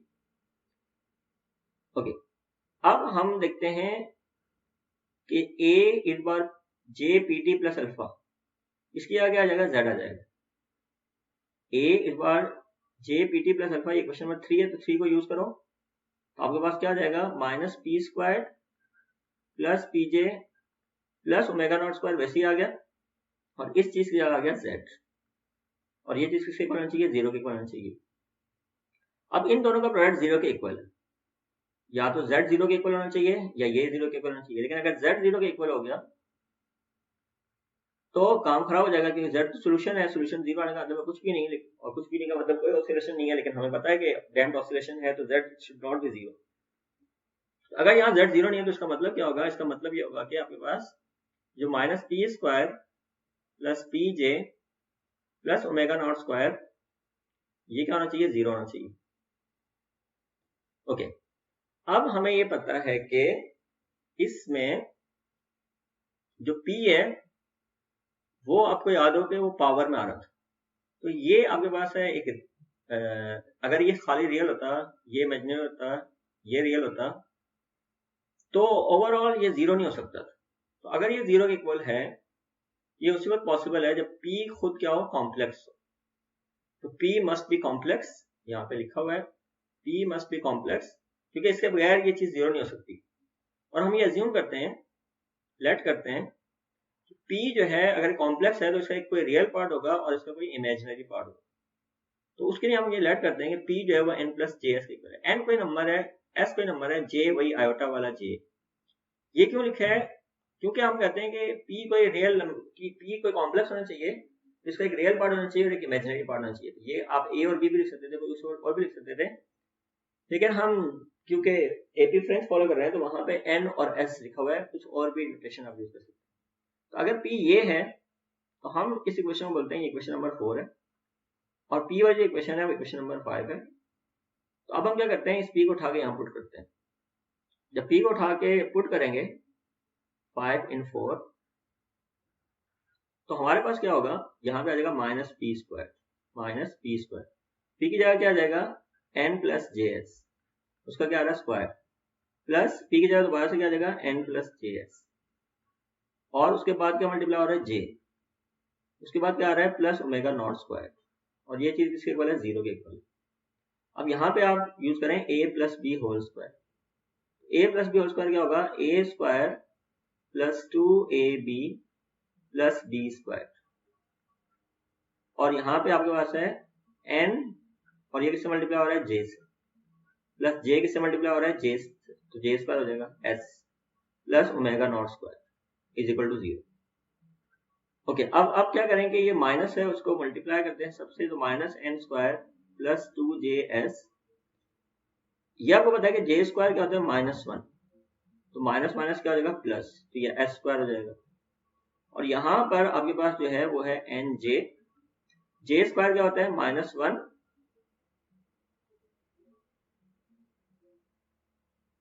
तो जे स्क्वायर की जगह आ जाएगा -1, तो ये माइनस एस हो जाएगा, प्लस ओमेगा नॉट स्क्वायर आ जाएगा। यहाँ पर हम लोगों ने देखा था कि डी जेड डी टी के साथ गैमा मल्टीप्लाई हो रहा था। जब हमने यहाँ पे देखा, यहाँ पे हमने गैमा लिखा, ये वाला गैमा हमने लिखा, लेकिन जब हमने ये पीजे लिखा तो उसके बाद गैमा लिखना हम भूल गए। ये वाला जो गैमा है वो यहाँ पे आना चाहिए, ये वाला जो गैमा है वो यहाँ पे आना चाहिए, और ये वाला गैमा यहाँ पे आना चाहिए, और ये जो गैमा है ये हर वक्त साथ साथ चलेगा। ये गैमा यहाँ पे आना चाहिए, और ये गैमा जो है वो इसके साथ भी आना चाहिए और इसके साथ भी आना चाहिए। तो ये जो गैमा है वो यहाँ पे भी आ जाएगा और यहाँ पे भी आ जाएगा। ये गैमा जो है हम लोगों ने मिस कर दिया था, और ये चीज जो है वो 0 के इक्वल,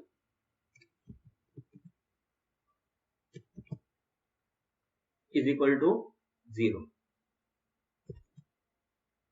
अब अगले स्टेप में हम क्या करेंगे, इसको मजीद सिंप्लीफाई इस तरह से करेंगे कि जो j यानी कि इमेजिनरी पार्ट है उसको अलग से लिखें और जो रियल पार्ट है उसको अलग से लिखें। तो आपके पास जो रियल नंबर्स हैं उसमें से एक है माइनस एन स्क्वायर, इसमें कोई j नहीं है, प्लस एस स्क्वायर, इसमें कोई j नहीं है, और उसके बाद माइनस एस गेमा, इसमें कोई j नहीं है, प्लस ओमेगा नॉट स्क्वायर, इसमें कोई j नहीं है, इसको आपने अलग रखना है। और प्लस j वाली एक टर्म कौन सी है, ये वाली है, इसमें हमारे पास ये प्लस था और ये माइनस था, तो प्लस माइनस माइनस, यहाँ माइनस आएगा, तो माइनस 2js ये रहा, माइनस 2, यहाँ पे जब हमने फॉर्मूला बताया था n plus J S whole square, A square plus 2ab, तो a square plus 2a, a की जगह n लिखना, यहाँ पे आप अगेन भूल गए, तो यहाँ पे हमारे पास n आएगा 2ab में, यहाँ पे n आएगा 2ab का, और यहाँ पे अगेन हमारे पास क्या आएगा, n आएगा, और साथ में क्या मल्टीप्लाई हो रहा है, साथ में हमारे पास मल्टीप्लाई हो रहा है s, ns, माइनस 2n जे एस था, लेकिन j हम लोगों ने ओवरऑल कॉमन ले लिया, तो यहाँ पे हमारे पास जो चीजें बचेंगी वो है हमारे पास, यहाँ से j कॉमन लिया है तो बाकी बचेगा -2ns, फिर यहाँ से हम लोगों ने j कॉमन लिया, यहाँ पे हमारे पास बचा n gamma plus n gamma. तो j वाली एक ये वाली टर्म थी और j वाली हमारे पास एक ये वाली टर्म थी। इसके अलावा किसी और टर्म में j नहीं आ रहा, वो सारी हम लोगों ने यहाँ पे कलेक्ट की और ये चीज किसके इक्वल होना चाहिए, 0 के इक्वल होना चाहिए। अब आप ये देखें कि हमारे पास ये प्लस ये 0 के इक्वल है, तो अगर आप इसको लिख दें 0 प्लस j 0, तो आप इसको इक्वेट करें लेफ्ट साइड को राइट साइड को, तो आपके पास रियल पार्ट लेफ्ट से 0 होना चाहिए और इमेजिनरी पार्ट लेफ्ट से 0 होना चाहिए। तो यहाँ से हमें क्या पता चलता है, हम क्या करेंगे, separating it into two equations, one for real part and the other for the imaginary part. इसके पहले रियल पार्ट के लिए इक्वेशन लिखते हैं।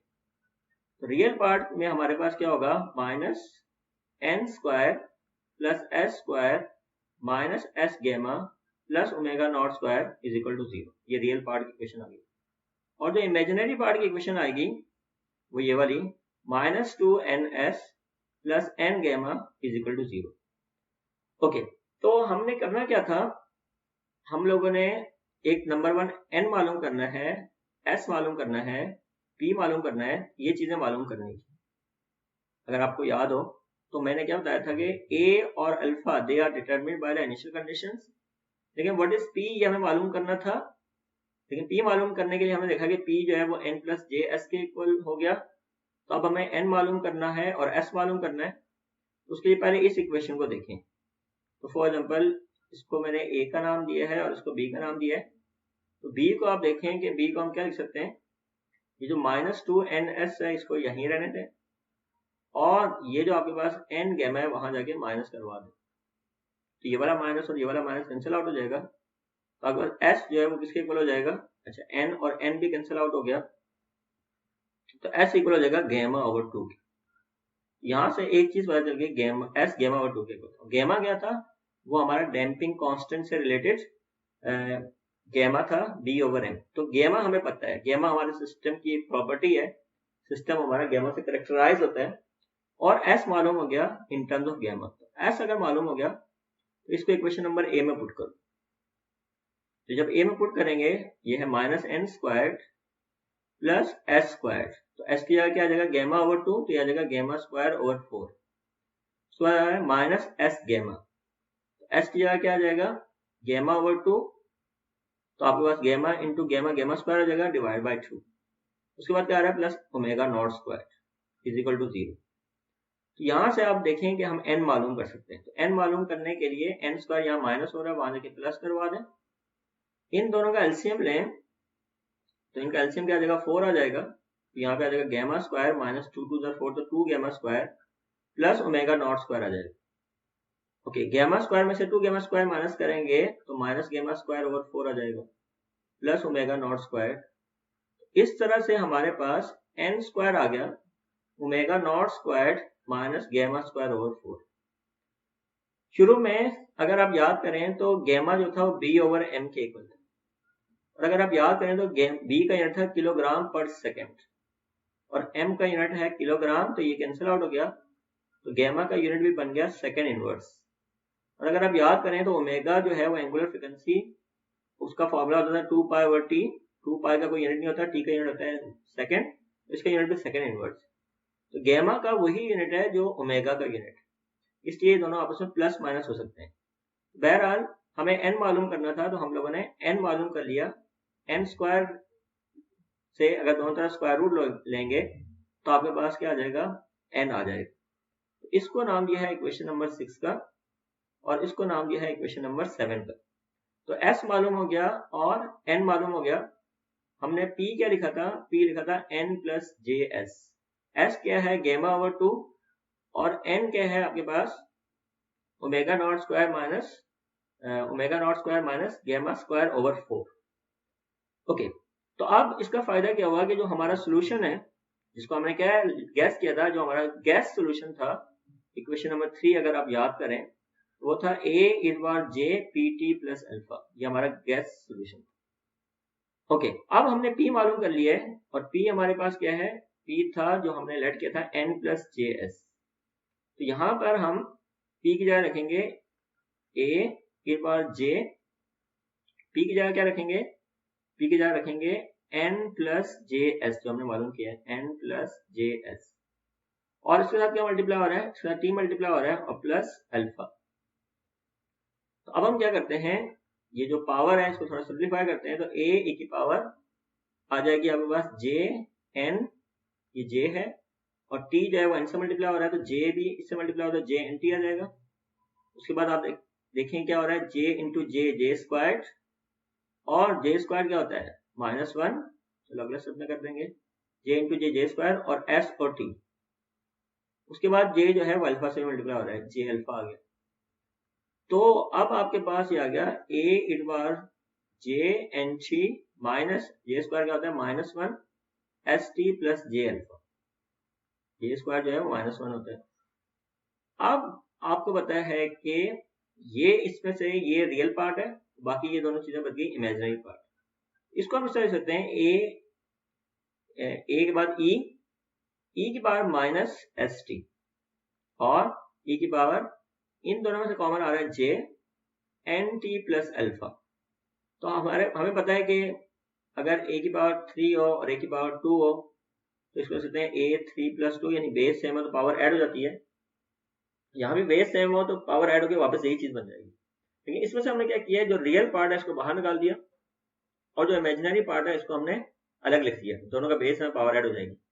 इसका फायदा क्या होगा, उस फायदे को देखने के लिए अभी पहले हम क्या करते हैं, थोड़ी सी जो हम लोगों ने वैल्यूज मालूम की थी पहले उनको पुट कर लेते हैं। तो s की जगह क्या आ जाएगा, आपको याद है s क्या था, गैमा ओवर 2 के इक्वल, s या गैमा ओवर 2 आ जाएगा, और e to power j n की एक्सप्रेशन थोड़ी गंदी सी है तो n को n ही लेने देते हैं, लेकिन मैं n को रिप्लेस कर रहा हूं अल्फा से।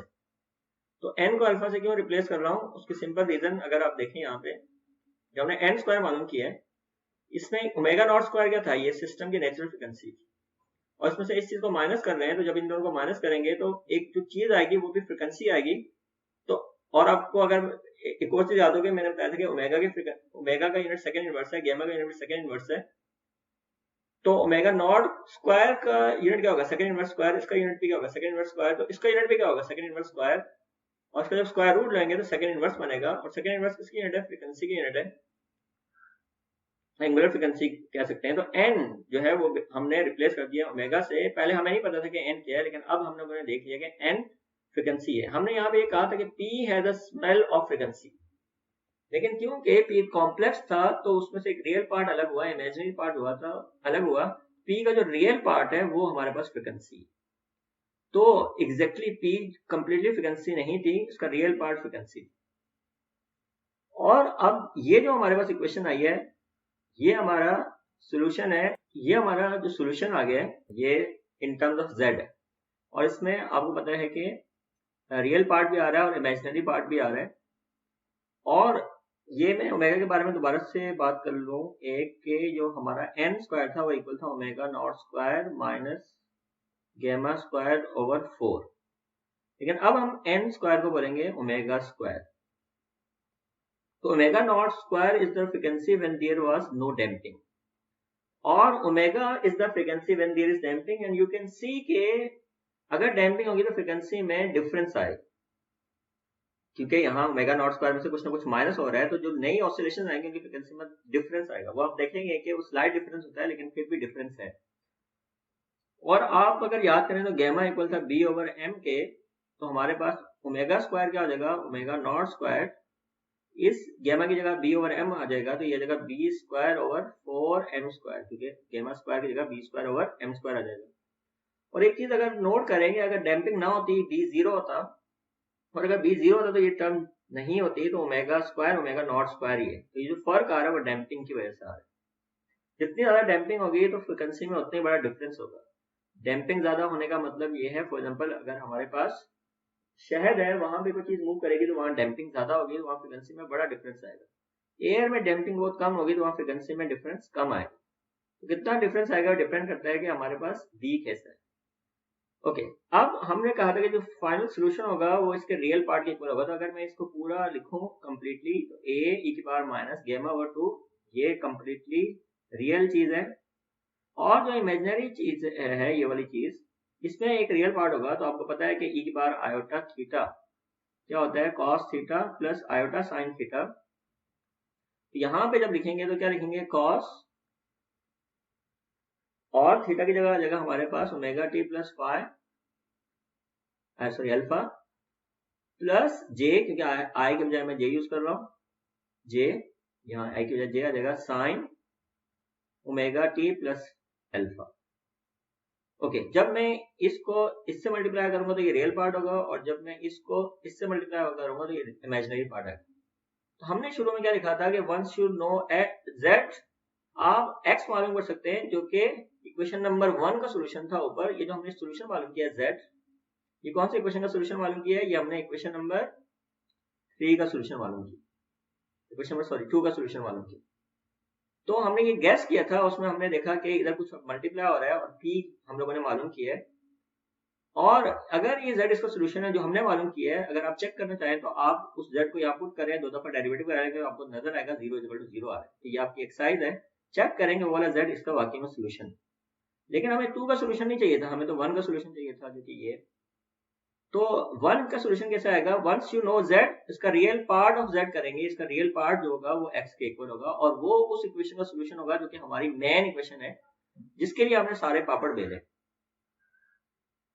तो हमारे पास जो z आया है इसका रियल पार्ट क्या होगा, तो ये जो हमारे पास है x, इसका जो जब हम z देखते हैं तो जब a मल्टीप्लाई होगा e to power minus a e power minus gamma over 2 t, ये मल्टीप्लाई होगा किससे, cos omega t plus alpha. ये हमारा आ गया फाइनल सॉल्यूशन, ये आ गया हमारा सॉल्यूशन। अब मैं इस सॉल्यूशन को थोड़ा एनालाइज करना चाहता हूँ। देखिए आप पहले जो सॉल्यूशन था विदाउट डैम्पिंग, अगर नो डैम्पिंग है तो वो हम यहां से भी देख सकते हैं कि डैम्पिंग नहीं हो तो गैमा क्या हो जाएगा, 0 हो जाएगा। जब गैमा 0 हो जाएगा तो एक्स इक्वल टू क्या होगा, a cos omega T omega naught T plus phi. तो अब यहाँ नोट करेंगे cos के साथ सिर्फ यहाँ मल्टीप्लाई होता है a, और यहाँ पे cos a के साथ मल्टीप्लाई हो रहा है e की power minus gamma over 2t। तो ये जो चीज है इसका अगर मैं ग्राफ प्लॉट करूं तो कैसा आएगा वो भी बताता हूँ। और खाली cos का ग्राफ आप लोगों ने देखा है कि कैसा आता है, खाली cos होता है तो उसका ग्राफ इस तरह से आता है, जिसमें क्या होता है कि जैसे जैसे टाइम गुजरता है तो आपके पास ये होता है y एक्सिस पे x और x एक्सिस पे अगर t। तो जैसे जैसे क्या होता है टाइम चेंज होता है तो आपके पास x की वैल्यू अपने आप को कंटिन्यूसली रिपीट करती है, और उसमें x की वैल्यू कम या ज्यादा नहीं होती। लेकिन यहाँ पे क्या होगा ये अभी हम देखते हैं कि इसका ग्राफ कैसा है। तो इसका ग्राफ देखने के लिए हम अलग स्क्रीन पे चलते हैं। तो आप लोगों को ये ग्राफ नजर आ रहा है, ये एक वेबसाइट है ये वाली, यहाँ पे ग्राफ प्लॉट करने की सहूलत मौजूद है। तो पहले मैं प्लॉट कर रहा हूँ y equal to e to power minus X, ये वाला जो ग्राफ है e to power minus X है, इसको मैं थोड़ा सा बड़ा करता हूँ ताकि आप लोगों को नजर आए। तो यहाँ पे आप देखें शुरू में x की पावर क्या होगी, 0 होगी, सॉरी x क्या होगा, 0 होगा, e की पावर 0 क्या होता है 1, तो y इक्वल टू 1 होगा। तो देखो ये 1 से स्टार्ट हो रहा है, ये 1 है, और बड़ा करते हैं थोड़ा सा इसको, ये 1 है, ये 1 से स्टार्ट हो रहा है, और ये आहिस्ता आहिस्ता क्या हो रहा है 0 की तरफ जा रहा है। लेकिन ये 0 के करीब से करीब तो होता जा रहा है, लेकिन एग्जैक्टली 0 नहीं है। तो इसको हम बोलते हैं ये एक्सपोनेंशियल डिके हो रहा है, इसकी जो वर्ड हम यूज करते हैं वो है एक्सपोनेंशियल डिके, लेकिन ये 1 से स्टार्ट हो रहा है। अगर मैं इसको देखें यहाँ पे, अगर मैं 10 से मल्टीप्लाई करा दूं तो अब हम देखेंगे कि ये स्टार्ट होगा 10 से। नजर आ रहा है कि ये 10 से स्टार्ट होगा, क्यों, क्योंकि e की पावर अगर देखें शुरू में x क्या है, शुरू में x 0 है, तो x अगर मैं लिख दूं 0, एक बार 0 1 होता है, 10 1 10। तो इसके बाद अगर कोई नंबर मल्टीप्लाई होगा तो ये वहां से स्टार्ट होगा, लेकिन बिहेवियर अभी भी वही है कि ये 0 के करीब और करीब और करीब होता जा रहा है। आपको यहाँ नजर आ रहा होगा कि ये 0 को टच कर रहा है, लेकिन ये 0 को टच नहीं कर रहा। अगर मैं आपको थोड़ा मैग्नीफाई करके दिखाऊं तो आपको नजर आएगा कि ये 0 के करीब और करीब और करीब तो होता जा रहा है, लेकिन एग्जैक्टली 0 नहीं। ओके, दोबारा आप देखें यहाँ पे हो रहा क्या है बेसिकली कि ये एक्सपोनेंशियली डिके कर रहा है, इसको बोलते हैं एक्सपोनेंशियल डिके। जैसे जैसे एक्स की वैल्यू बढ़ रही है उसकी वैल्यू कम हो रही है और तो कम हो रही है, लेकिन शुरू वाला देखें पहला जो 1 है यहाँ 1, ये काफी 0 से लेकर ये काफी हद तक यहाँ तक आ गया। और जब 1 से 2 पे जाते हैं यानी कि एक्स की वैल्यू 1 से 2 होती है, इसकी वैल्यू में कमी तो हुई है लेकिन पहले के मुकाबले में कम हुई है, तो शुरू में कमी ज्यादा है। अगर आप देखें यहाँ पे तो ये एक्स की वैल्यू तकरीबन 1 है और जो y की वैल्यू है वो तकरीबन 3.69 आ गई या 3.7 आ गई। तो x की वैल्यू सिर्फ 1 बढ़ी और y की वैल्यू 10 से कम हो गई, तकरीबन 7 आ रही है, नजर आ रहा होगा उसकी। जब x मजीद 1 बढ़ा यानी 2 हुआ तो जो y की वैल्यू आप देखें 1.38 आपको नजर आ रही है। तो y कम तो हुआ लेकिन उतना ज्यादा कम नहीं हुआ जितना कि पहले स्टेप में कम हुआ। फिर अगले स्टेप में आप देखें y की वैल्यू और कम हो गई है, लेकिन यहाँ जो कमी है सिर्फ यहाँ से यहाँ यानी यहाँ से यहाँ इतनी कमी हुई है। फिर मजीद कमी हुई है लेकिन पहले के मुकाबले में कम है। तो एक्सपोनेंशियल डिके में क्या होता है, अगर कमी हो रही है तो शुरू में कमी तेजी से होती है, फिर कमी स्लो होती है, फिर और स्लो होती है, फिर और स्लो होती है, फिर और स्लो होती है, कमी में कमी होती जाती है। एक्सपोनेंशियल डिके में क्या होता है, शुरू में कमी ज्यादा होती है, बाद में कमी कम होती है, फिर कमी और कम होती है, फिर कमी और कम होती है। एक्स की वैल्यू हमेशा 1 बढ़ रही है, लेकिन वाई की वैल्यू में जो कमी है वो शुरू में तेईस है, बाद में कम है, फिर और कम है, फिर और कम है, फिर और कम है, और ये कमी में कमी और कम होती जा रही है। तो ये एक्सपोनेंशियल डिके है, शुरू में कमी तेईस है और बाद में कमी थोड़ी कम है, फिर और कम है।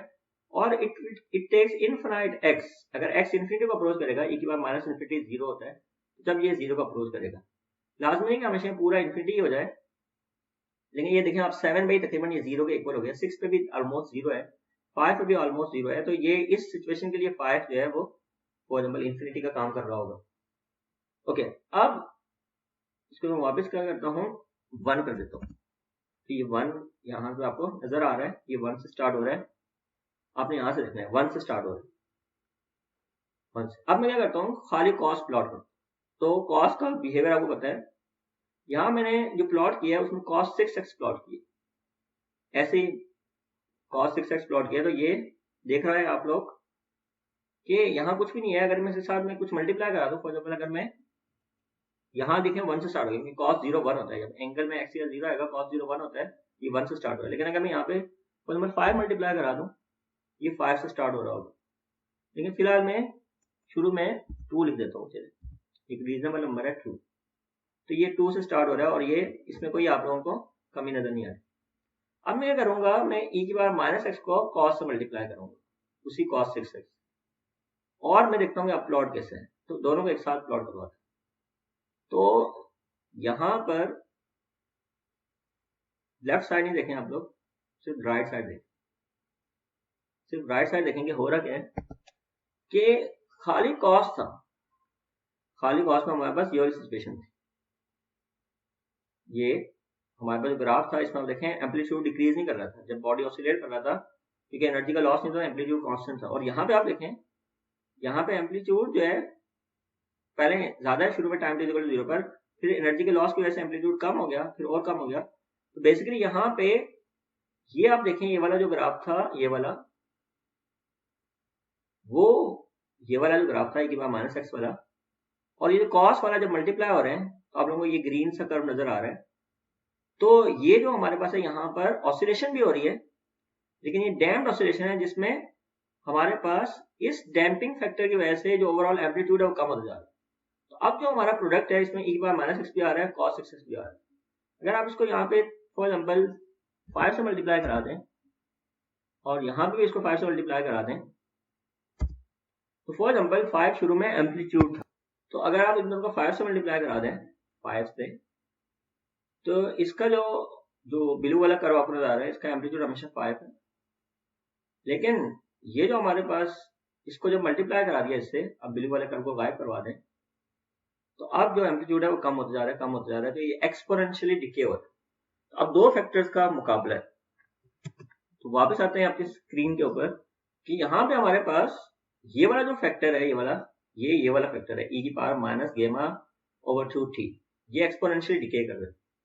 और ये जो है ये ऑसिलेटिंग फैक्टर है, ये जो ऑसिलेशन हो रही है वो इस फैक्टर की वजह से हो रही है। यहाँ पर जो ओवरऑल एक्स है उसमें क्या हो रही है, डैम्पिंग हो रही है। और इसमें एक और चीज मैं आपको बताना चाह रहा था, वो ये कि अगर आप इन दोनों की फ्रिक्वेंसी में डिफरेंस पैदा करें, यहाँ जैसे कॉस की फ्रिक्वेंसी थी फॉर एग्जाम्पल 6 और यहाँ इसकी फ्रिक्वेंसी को कर दें 5। फिलहाल आप देखें अगर दोनों की फ्रिक्वेंसी 6 है तो जहां दोनों का 0 एक साथ आ रहा है, दोनों का मैक्सिमा भी एक साथ आ रहा है। देखिए यहाँ जहाँ मैक्सिमा आ रहा है यहाँ भी उतना ही मैक्सिमा आ रहा है। लेकिन अगर आप इसको फॉर एग्जाम्पल 5 कर दूं तो अब आप नोट करें दोनों के मैक्सिमा एक साथ नहीं आ रहा, दोनों का मिनिमा एक साथ नहीं आ रहा, दोनों की 0 की वैल्यू एक साथ नहीं आ रही। फ्रिक्वेंसी चेंज होने से आपके पास जो जहां जीरोस हैं उनकी पोजीशन चेंज हो जाएगी और आपके पास जो मैक्सिमा जहां पे आ रहा होगा वहां एग्जैक्टली वहां पे नहीं आ रहा होगा। तो ये चीज आपने ध्यान में रखनी है, फ्रिक्वेंसी चेंज होने से फर्क पड़ेगा। और देखें आप यहाँ पे फ्रिक्वेंसी क्या हो रही थी, यहाँ पे हमने क्या देखा था कि फ्रिक्वेंसी की वैल्यू ओमेगा की वैल्यू ओमेगा नॉट से कम थी, क्योंकि ओमेगा नॉट में से कुछ ना कुछ माइनस हो रहा है। तो फ्रिक्वेंसी की वैल्यू क्या होगी, कम होगी डैम्पिंग में। तो अगर याद करें ओमेगा क्या होता था 2π/3, तो अगर फ्रिक्वेंसी कम होगी टाइम पीरियड थोड़ा सा ज्यादा होगा, तो यहाँ जो ऑसिलेशन हैं इनका जो यहाँ जो फॉर एग्जाम्पल यहाँ तो ओमेगा टी प्लॉट किया, इसको छोड़ो, लेकिन अगर टी प्लॉट करें तो अगर ये खाली कॉस का ग्राफ है, कॉस ओमेगा टी का, ओमेगा नॉट टी का, कॉस ओमेगा नॉट टी का ये ग्राफ है, अगर कॉस ओमेगा टी का ग्राफ आएगा, कॉस ओमेगा जिसमें फ्रिक्वेंसी थोड़ी कम है तो एम्पलीट्यूड टाइम पीरियड थोड़ा ज्यादा होगा, टाइम पीरियड थोड़ा ज्यादा होगा तो आप लोगों को थोड़ा सा आगे शिफ्टेड नजर आएगा, यानी कि ओवरऑल जो है ये आगे शिफ्टेड नजर आएगा। तो एम्पलीट्यूड भी कम हो रहा होगा और ये थोड़ा सा आगे भी शिफ्ट होगा क्योंकि उसका पीरियड क्या होगा, ज्यादा होगा। ओके, तो बहरहाल इतने डिटेल में नहीं जाना, हम लोगों ने यहाँ पे इसको प्लॉट किया for the case when alpha is equal to 0। Alpha is equal to 0 के लिए हमने इसको प्लॉट किए, अल्फा इज इक्वल टू 0 के लिए हमने इसको प्लॉट किया, यानी टाइम इज इक्वल टू 0 पे जो cos 0 1 होता है। अल्फा कुछ और भी ले सकते थे, कॉम्प्लिकेशन होती है, लेकिन ओवरऑल जो बिहेवियर है वो यही है। ओके, तो इसमें हम लोगों ने क्या देखा कि जो हमारा एम्पलीट्यूड है वो एक्सपोनेंशियली डिके करते हुए 0 को अप्रोच करेगा। अगर हमारे पास डिफरेंट सिंपल हार्मोनिक मोशंस हैं, फॉर एग्जांपल एक पानी में और एक हवा में है, एक किसी और फ्लूइड में है, तो प्रैक्टिकली या थ्योरेटिकली यहाँ पे t जब इन्फिनिटी होगा, क्योंकि t इन्फिनिटी होगा तो e की पावर माइनस इन्फिनिटी होगी, और e की पावर माइनस इन्फिनिटी क्या होता है, 0 होता है। यहाँ पे हमारे पास क्या आ रहा है, e की पावर माइनस गेमा ओवर 2। इसकी वजह से क्या हो रहा है, डैम्पिंग हो रही है। ये डैम्पिंग फैक्टर, फैक्टर का मतलब मल्टीप्लाई होने वाली चीज, ये डैम्पिंग फैक्टर है जो कि इस x की वैल्यू को कम कर रहा है। अगर ये ना होता तो x की वैल्यू जो है उसकी मैक्सिमम वैल्यू जो होती है वो एक ही होती। और ये जो चीज है, ये वाली चीज a is equal to a की power a e gamma over 2, तो ये जो चीज है इसको बोलते हैं a नॉट, और ये a naught is the amplitude when there is no damping, और a जो है वो डैम्पिंग के केस में एम्पलीट्यूड है। और ये जो a अगर आप देखें तो it depends now on time, जैसे जैसे t ज्यादा हो जा रहा है तो a की वैल्यू कम होगी और कम होगी और कम होगी, तो जो एम्पलीट्यूड है वो टाइम के साथ साथ क्या हो रहा है, कम हो रहा है, ठीक है, ये इसके साथ डैम्पिंग फैक्टर है।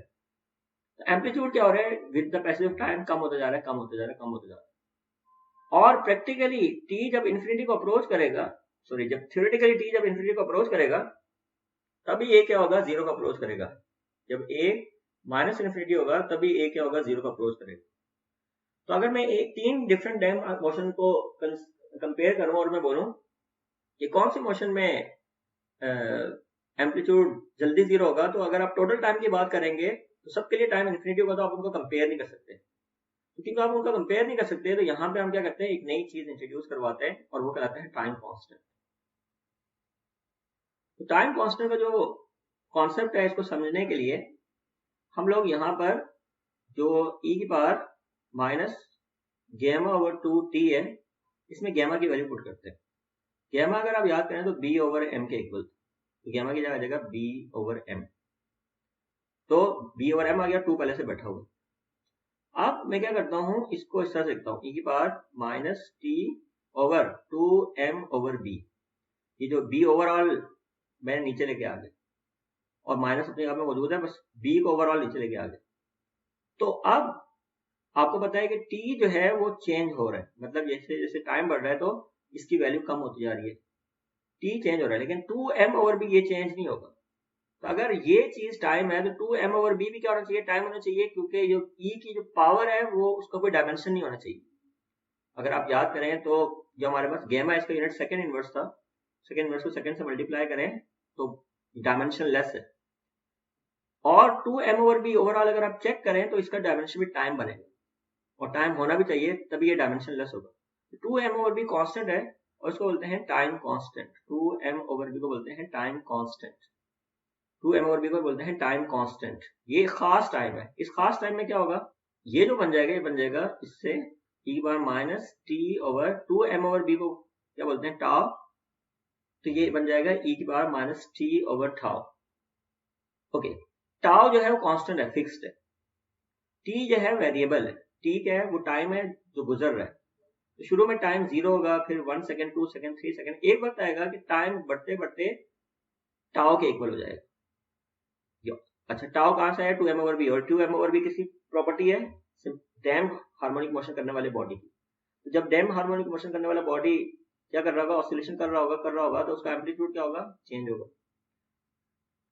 और जब एम्पलीट्यूड की इक्वेशन देखें तो होगा e⁻t/टाउ। कैसे आ गई, ये था a = e⁻γ/2t, और जब हम लोगों ने ये वाला काम किया तो e⁻γ/2t की बजाय -t/टाउ आ जाएगा। तो ये चीज आ गई। जब t टाउ के इक्वल होगा तो उस वक्त क्या होगा, a0 e⁻t, जब टाउ के इक्वल होगा तो टाउ टाउ कैंसिल होकर -1 हो जाएगा। जब ये -1 आ गया तो इसको हम लिख सकते हैं a0 divide by e, 1/e into a0। अगर हम 1/e को कैलकुलेट करें तो तकरीबन आएगा ये 0.37 a0। तो हम ये कहते हैं कि टाइम कांस्टेंट वो टाइम है जिस दौरान एम्पलीट्यूड अपनी ओरिजिनल वैल्यू का 1/e हो जाता है। एम्पलीट्यूड ओरिजिनल वैल्यू का मतलब टाइम t = 0 वैल्यू का 1/e हो जाता है, यानी कि 0.37 ओवरऑल हो जाता है। यानी कि फॉर एग्जांपल अगर शुरू में a0 अगर 10 होता, लेट करें, तो जब 0.37 को 10 से मल्टीप्लाई करेंगे तो ये 3.7 आ जाएगा। यानी कि शुरू में जब उन्होंने स्टार्ट किया तो कितने एम्पलीट्यूड से स्टार्ट किया, 10 से स्टार्ट किया, फिर ये कम होता जा रहा है, कम होता जा रहा है, कम होता जा रहा है, कम होता जा रहा है, और ये वक्त आएगा इसकी वैल्यू क्या हो जाएगी, इस एम्पलीट्यूड की वैल्यू 3.7 हो जाएगी। तो जब एम्पलीट्यूड अपनी ओरिजिनल वैल्यू का 1/e हो जाएगा, यानी कि 0.37 हो जाएगा, 0.37 का मतलब है 37% ऑफ E0। इसका मतलब है 0.37 का मतलब है 37% ऑफ E0। ये 37% ऑफ A0। 37% बोले या 0.37 बोले या 1/e बोले, बात एक ही है। 1/e कैसे कैलकुलेट हुआ, E अगर आपको याद हो तो E होता है 2.71। ये E क्या होता है, एक इररेशनल नंबर होता है, उसकी वैल्यू तकरीबन 2.71 होती है। उसको यहाँ पुट करें कैलकुलेटर में, आपके पास E मौजूद है, ये 0.37 आ जाएगा। तो ओके, तो हमने यहाँ पे क्या किया है, टाउ को डिफाइन किया हुआ है। Tau is the damping time constant, और इसका एक और नाम होता है mean time of the oscillation. और मैथमेटिकली ये क्या है, it is a time necessary for the amplitude to drop to 1/e। 1/e का एक और मतलब होता है 37% ऑफ द इनिशियल वैल्यू। अब आपको देखेंगे टाउ का फॉर्मूला होता है 2m/b, और जब हम देखते हैं तो इसका एक और फॉर्मूला होता है 2/γ, क्योंकि m यहाँ डिवाइड हो जाए b/m, यहाँ से भी नजर आ रहा है कि हमने यहाँ पे लिखा था 2m/b टाउ के इक्वल होता है, और हमने यहाँ पे गैमा भी कहीं लिखा था, टाउ जो है वो 2m/b के इक्वल है। 2 ये आ गया b/m, और b/m क्या होता है, गैमा, 2/γ। इसका मतलब क्या है कि b ग्रेटर होगा, b अगर ज्यादा हो गया तो टाउ क्या होगा, कम होगा। क्यों, डैम्पिंग ज्यादा होगी, क्या होगा, एम्पलीट्यूड क्या होगा।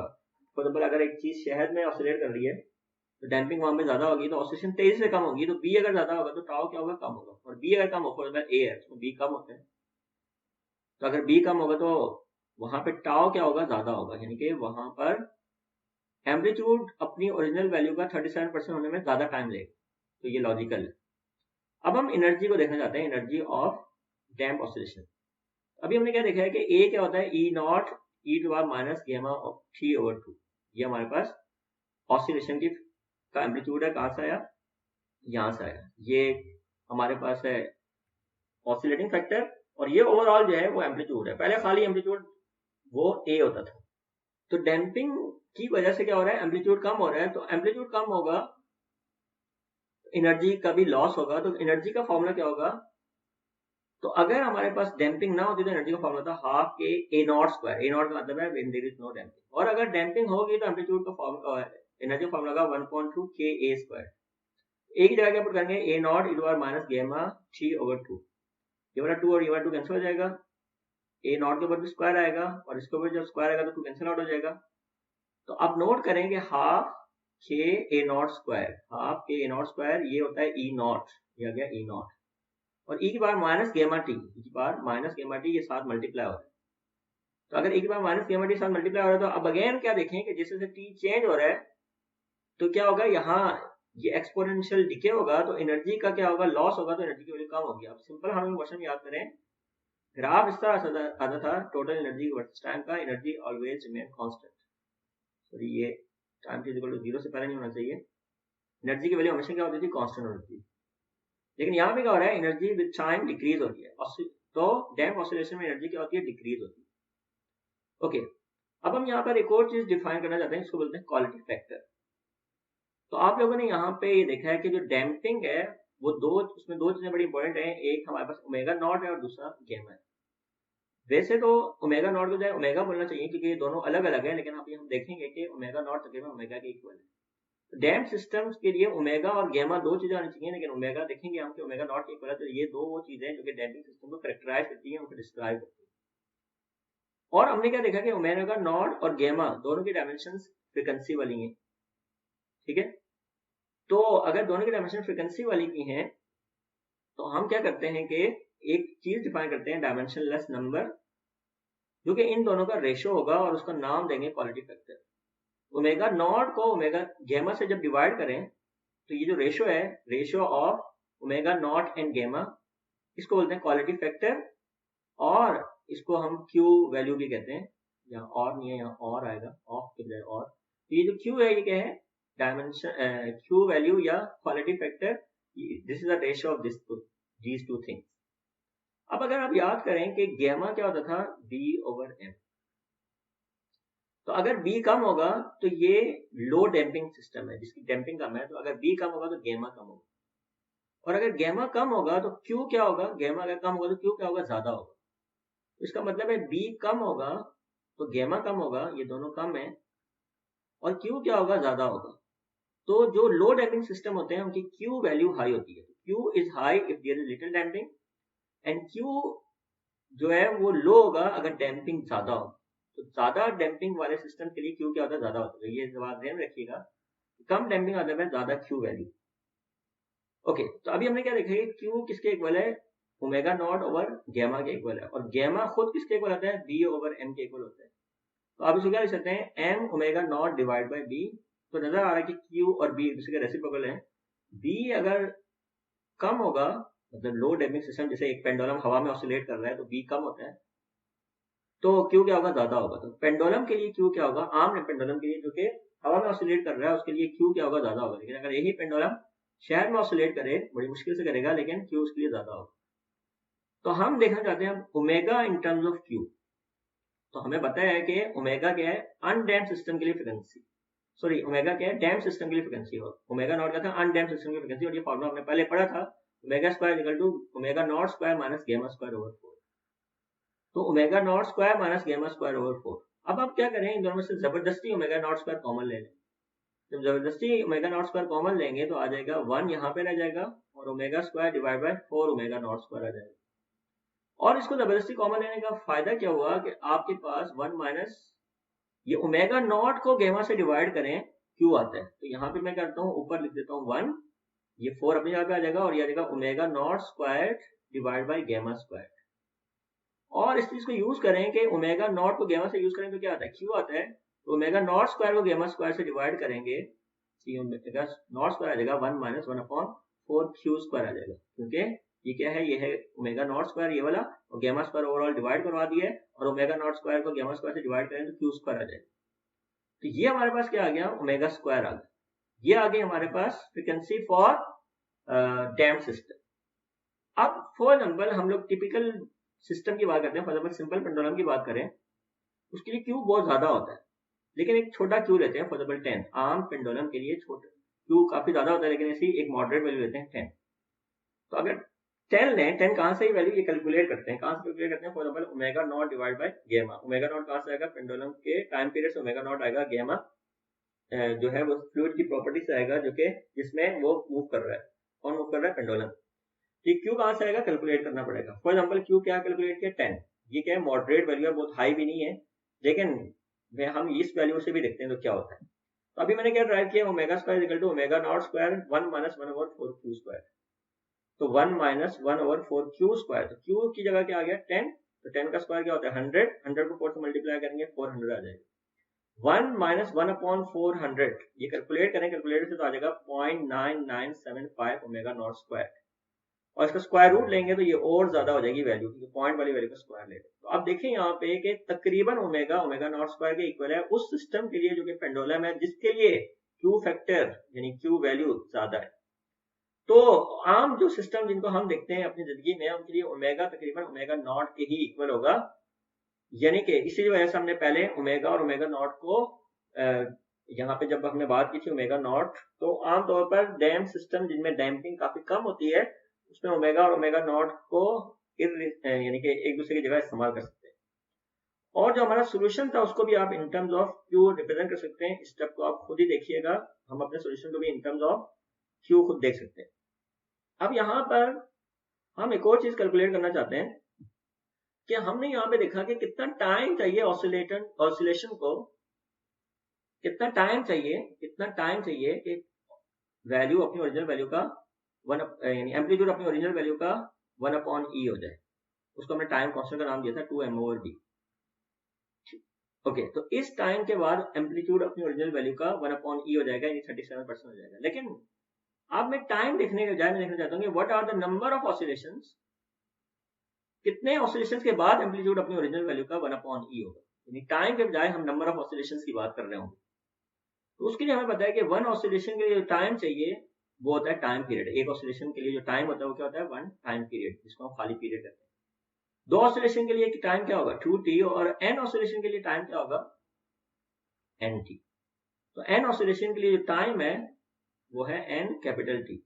इस t को ध्यान में रखें कि n ऑसिलेशन के लिए जो टाइम है वो nt है। और हमें पता है कि t क्या होता है 2 पाई ओवर ओमेगा होता है, और क्योंकि डैम ऑसिलेशन में तकरीबन ओमेगा ओमेगा नॉट के इक्वल होता है, तो t आ गया n 2 pi over omega naught. तो ये क्या है n ऑसिलेशंस के लिए टाइम। अब हमें पता है कि a का फॉर्मूला होता है a naught E to power minus gamma over 2, और यहाँ पे क्या आ जाएगा हमारे पास t आ जाएगा। तो ये क्या है कि कितने टाइम गुजरने के बाद एम्पलीट्यूड कितना हो जाएगा। यहाँ a जो है वो t पे डिपेंड कर रहा है, ये वाला जो a है वो t पे डिपेंड कर रहा है। कितनी ऑसिलेशन के बाद, कितने टाइम के बाद कितना एम्पलीट्यूड होगा, इस फॉर्मूले से आ जाएगा। और 1 टाइम कांस्टेंट जब गुजरेगा तो जाहिर है ये a नॉट ओवर e आ जाएगा। लेकिन मैं अब इसको इन टर्म्स ऑफ n देखना चाहता हूँ।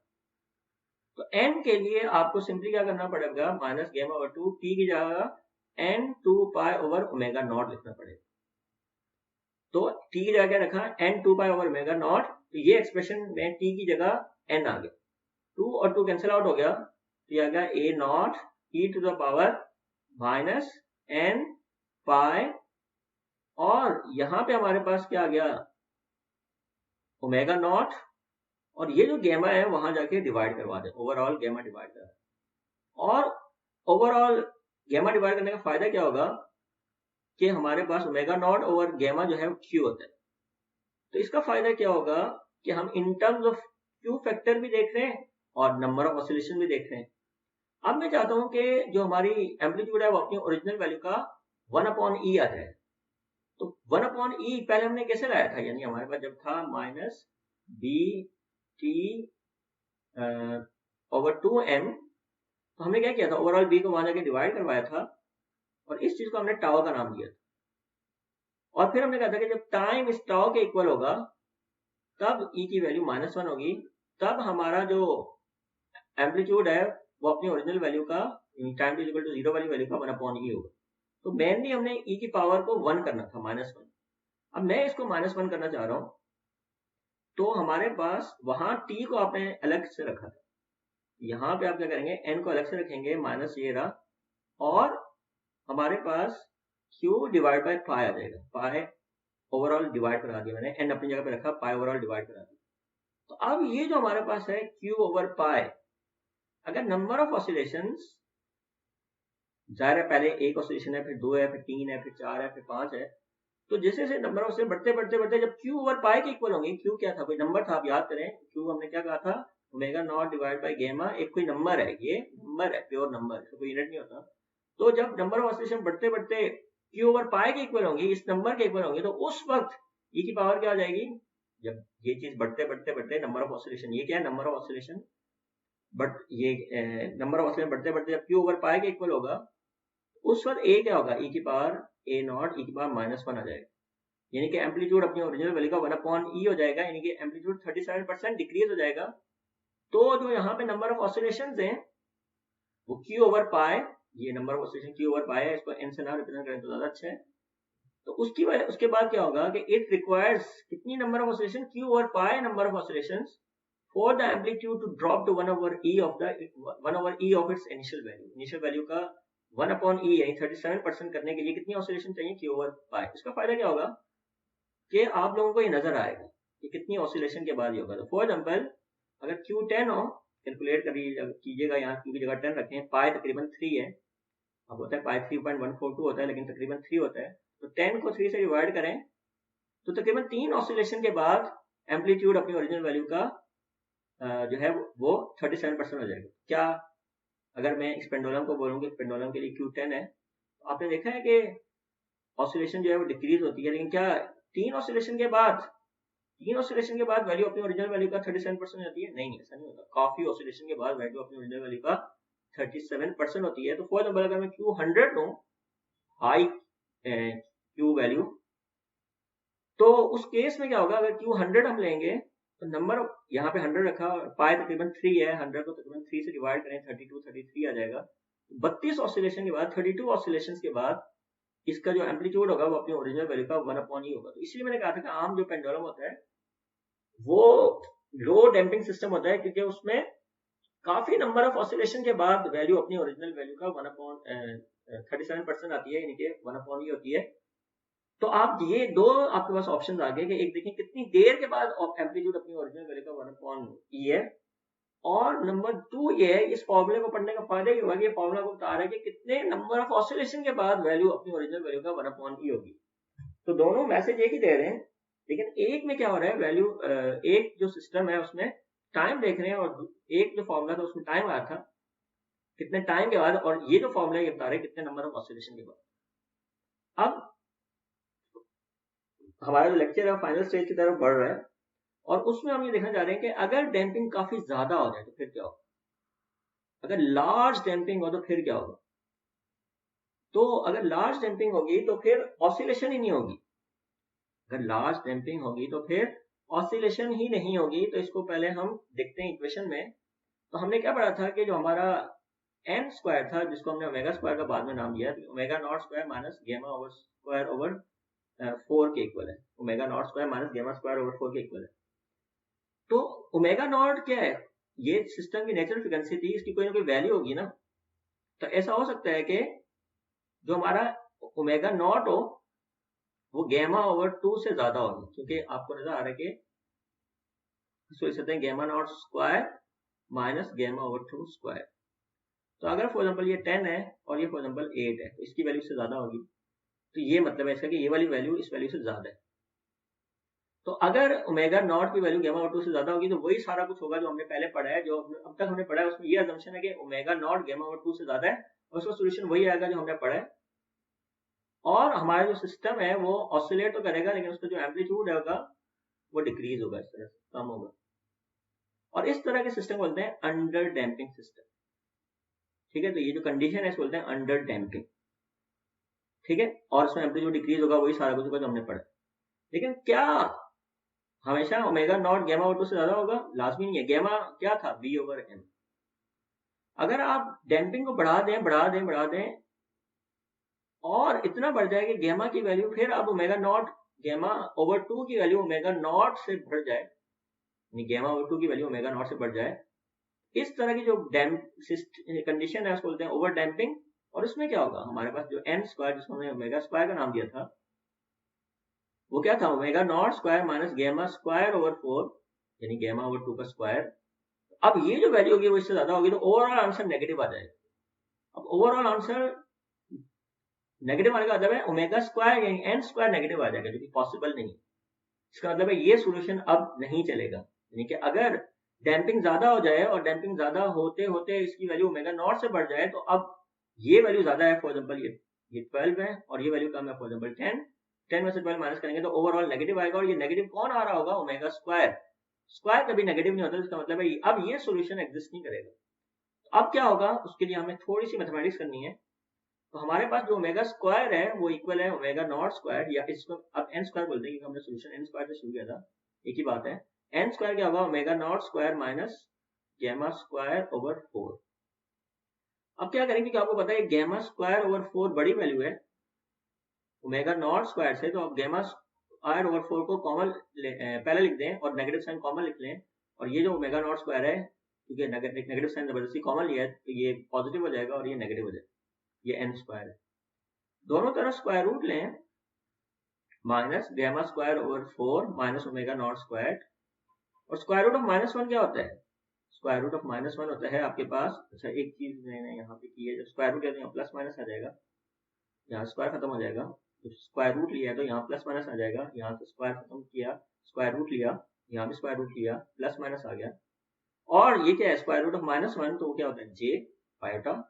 और ये क्या हो जाएगा, gamma square over 4 minus omega naught square. और स्क्वायर रूट को मैं पावर हाफ कर देता हूँ, स्क्वायर रूट या पावर हाफ बात एक ही है। और इस चीज को मैं नाम देता हूँ beta. Beta is equal to gamma square over 4 minus omega naught square to the power half. ऐसे ही क्योंकि ये चीजें फिक्स्ड है तो ये कांस्टेंट है, तो आप कांस्टेंट को अगर इसी तरह से आगे लेके चलेंगे तो जो इंपॉर्टेंट चीजें हैं वो थोड़ी सी आप लोग उसके ऊपर तवज्जो कम रखेंगे। तो इस कांस्टेंट चीज को बीटा का नाम दे देते हैं। तो आपको जो खाली एन नहीं आ जाएगा प्लस माइनस जे और ये बीटा आ जाएगा, ठीक है। तो ये हमारे पास एन आएगा प्लस माइनस जे बीटा आ जाएगा।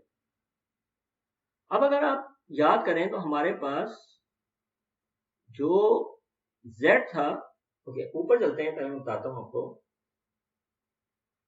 जब हमने p की जगह n प्लस js रखा था और उसका मैथमेटिक्स में इसलिए की तो ये हमारी इक्वेशन बनी z a e to minus gamma over 2t e to j n t plus alpha. और ये हम लोगों ने इसको एनालाइज वगैरह किया, लेकिन अब हमारे पास n डिफरेंट आ रहा है। तो ये इक्वेशन नंबर 8 है, अब इसमें n डिफरेंट आया तो वो पुट करेंगे क्योंकि ये हमारी ओरिजिनल जो z वाली इक्वेशन थी उसका ये सॉल्यूशन था। तो जो z वाली इक्वेशन थी equation number 8, z is equal to a e to minus gamma over 2 t e to power j n t। n की जगह क्या आ जाएगा, n की जगह आ जाएगा प्लस माइनस j बीटा। और उस इक्वेशन में प्लस अल्फा भी आ रहा था, लेकिन for the sake of simplicity इस अल्फा को 0 पुट कर। तो हमारे पास क्या आ जाएगा, n की जगह, इस n की जगह में रखा प्लस माइनस j बीटा और उसका क्या मल्टीप्लाई हो रहा है, t मल्टीप्लाई हो रहा है। और साथ में क्या ऐड होता है, alpha. Alpha initial phase constant होता है, for the sake of simplicity इसको 0 मान लो। तो हमारे पास z इज इक्वल टू क्या आ जाएगा, a e to minus gamma over 2t। और ये हमारे पास क्या आ जाएगा, e j into J square beta T. और j क्या होता है, जे स्क्वायर -1। तो जे स्क्वायर -1 होता है, तो जब ये माइनस प्लस से मल्टीप्लाई होगा तो माइनस हो जाएगा, और जो माइनस माइनस से मल्टीप्लाई होगा तो ये प्लस हो जाएगा, ये हो जाएगा। और अगले स्टेप में अब दोनों का बेस है, मैं पावर ऐड करें तो ये आपके पास हो जाएगा। हमारे जो सिचुएशन है उसमें हम दोनों जब बेस है पावर ऐड हो जाएगी तो e की power minus gamma over 2t minus plus beta T. इन दोनों में से कॉमन लें माइनस को और t को, तो माइनस गैमा ओवर 2, जब माइनस कॉमन लेंगे तो माइनस प्लस हो जाएगा, और जब माइनस कॉमन लेंगे तो प्लस माइनस हो जाएगा और ये t आ जाएगा, ये z आ जाएगा। अब आपको नजर आ रहा है कि यहाँ पे दो सॉल्यूशंस, एक हमारे पास है a e to power minus gamma over 2 plus beta t, और दूसरा सॉल्यूशन है a e to power minus gamma over 2 minus beta t। ये दो सॉल्यूशंस आ गए, और सेकंड ऑर्डर डिफरेंशियल इक्वेशन के दो ही सॉल्यूशन आते हैं इंडिपेंडेंट, और जो जनरल सॉल्यूशन आएगा वो क्या आएगा, वो आएगा हमारे पास a1, यानी इसको a1 का नाम दे दिया, उसको a2 का नाम दे दिया, दो अलग अलग सॉल्यूशन है, ए को a1 प्लस वाले के साथ अलग कांस्टेंट है, दूसरे वाले के साथ अलग कांस्टेंट है। ओवरऑल जनरल सॉल्यूशन आएगा डिफरेंशियल इक्वेशन की वजह से, इसका जनरल सॉल्यूशन इन दोनों का सम आएगा, minus gamma over 2 plus t plus a2 इस बार minus gamma over 2 minus beta t। Okay, ये जो हमारा सॉल्यूशन है इसमें एक्सपोनेंशियल तो आ रहे हैं, लेकिन हमारे पास दो तरह के एक्सपोनेंशियल आते हैं, एक जिसमें पावर में आयोटा यानी j आता है, ये कॉम्प्लेक्स एक्सपोनेंशियल होता है, इसका formula cos theta plus iota sin theta आता है, और दूसरा हमारे पास होता है खाली e की power minus something, for example e की पावर माइनस x हो गया, तो ये एक एक्सपोनेंशियल डिके होता है, इसमें कोई ऑसिलेशन नहीं होती। लेकिन ये अगर e की पावर कॉम्प्लेक्स एक्सपोनेंशियल हो तो इसमें ऑसिलेशन होती है। तो आप नोट करें, there is no iota involved here, इसका मतलब है जो हमारा सॉल्यूशन है इसमें कोई ऑसिलेशन नहीं है, तो this solution suggest that nothing is oscillating anymore, अब कोई चीज ऑसिलेट नहीं कर रही, यानी ये जो सॉल्यूशन है ये ऑसिलेटिंग नहीं है, जब डैम्पिंग ज्यादा होगी तो कोई ऑसिलेशन नहीं होगी, तो उसमें अगर आप सिस्टम को टाइम t = 0 पे यहां से रिलीज करें और इनिशियल वेलोसिटी 0 से रिलीज करें, तो ये एक्सपोनेंशियली 0 को अप्रोच करेगा, यानी कोई ऑसिलेशन नहीं है, जो पहले जैसे x में इस तरह की ऑसिलेशन थी, अब ऐसा कुछ नहीं है। और यहाँ पे आप देखेंगे इसका स्लोप 0 है, तो इसकी वेलोसिटी 0 होगी, लेकिन अगर आप इसको कोई इनिशियल वेलोसिटी दें, यहाँ पे आपको स्लोप नेगेटिव नजर आ रहा है, फॉर एग्जांपल पेंडुलम है या कोई स्प्रिंग मास सिस्टम है और वो शहद में है, और इसको आप यहाँ से शहद के अंदर, शहद की नहर है इसके अंदर जोर से यहाँ से किक लगाएं, तो आपने कोई इनिशियल वेलोसिटी दी, तो अब क्या होगा, ये शायद जाए अपनी इनिशियल पोजीशन में थोड़ा सा आगे जाए, फिर वापस आगे रुक जाएगा। तो ये वो वाली सिचुएशन है जिसमें अगर आपने इनिशियल वेलोसिटी ज्यादा कर दी है तो ये मीन पोजीशन को ओवरशूट तो करेगा, लेकिन वापस एक्सपोनेंशियली 0 को अप्रोच करेगा, तो this is not an oscillation. तो x की वैल्यू क्या हो रही है, थोड़ी सी लेफ्ट साइड पे गई, यानी x की वैल्यू नेगेटिव हो रही है, लेकिन वापस 0 पे आ जाएगी। लेकिन अगर आप इसको प्यार मोहब्बत से यहाँ से रिलीज करें तो होपफुली ये आस्ते आस्ते जाके यहाँ पे ये रुक जाएगा। ये जो सिचुएशन है ये है ओवर डैम्पिंग, जिसमें देयर इज नो ऑसिलेशन।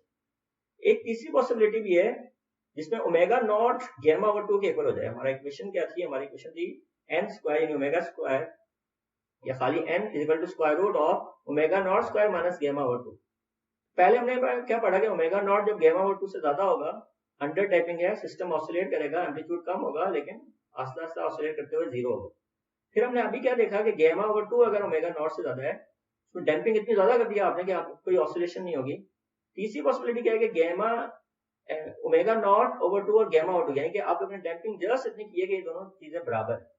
अगर ये दोनों चीजें बराबर हैं तो फिर आपके पास ओमेगा क्या होगा, 0, और अगर ओमेगा 0 होगा तो there is again no oscillation. तो अगेन जो होगा हमारा सिस्टम 0 को अप्रोच करेगा।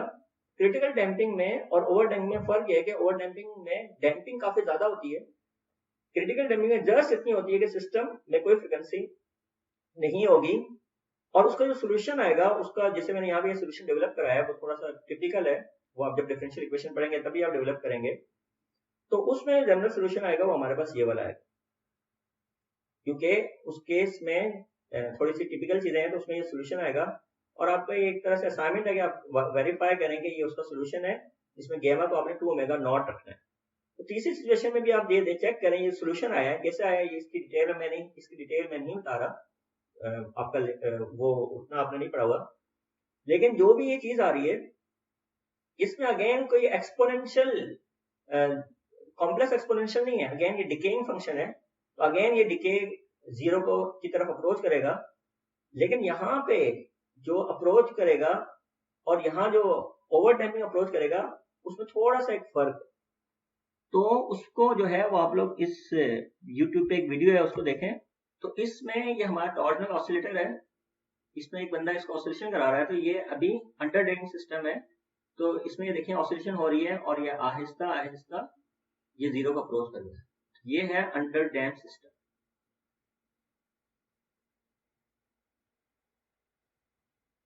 तो ठीक है, आहिस्ता आहिस्ता जीरो को अप्रोच कर रहा है अंडर डैम्प सिस्टम।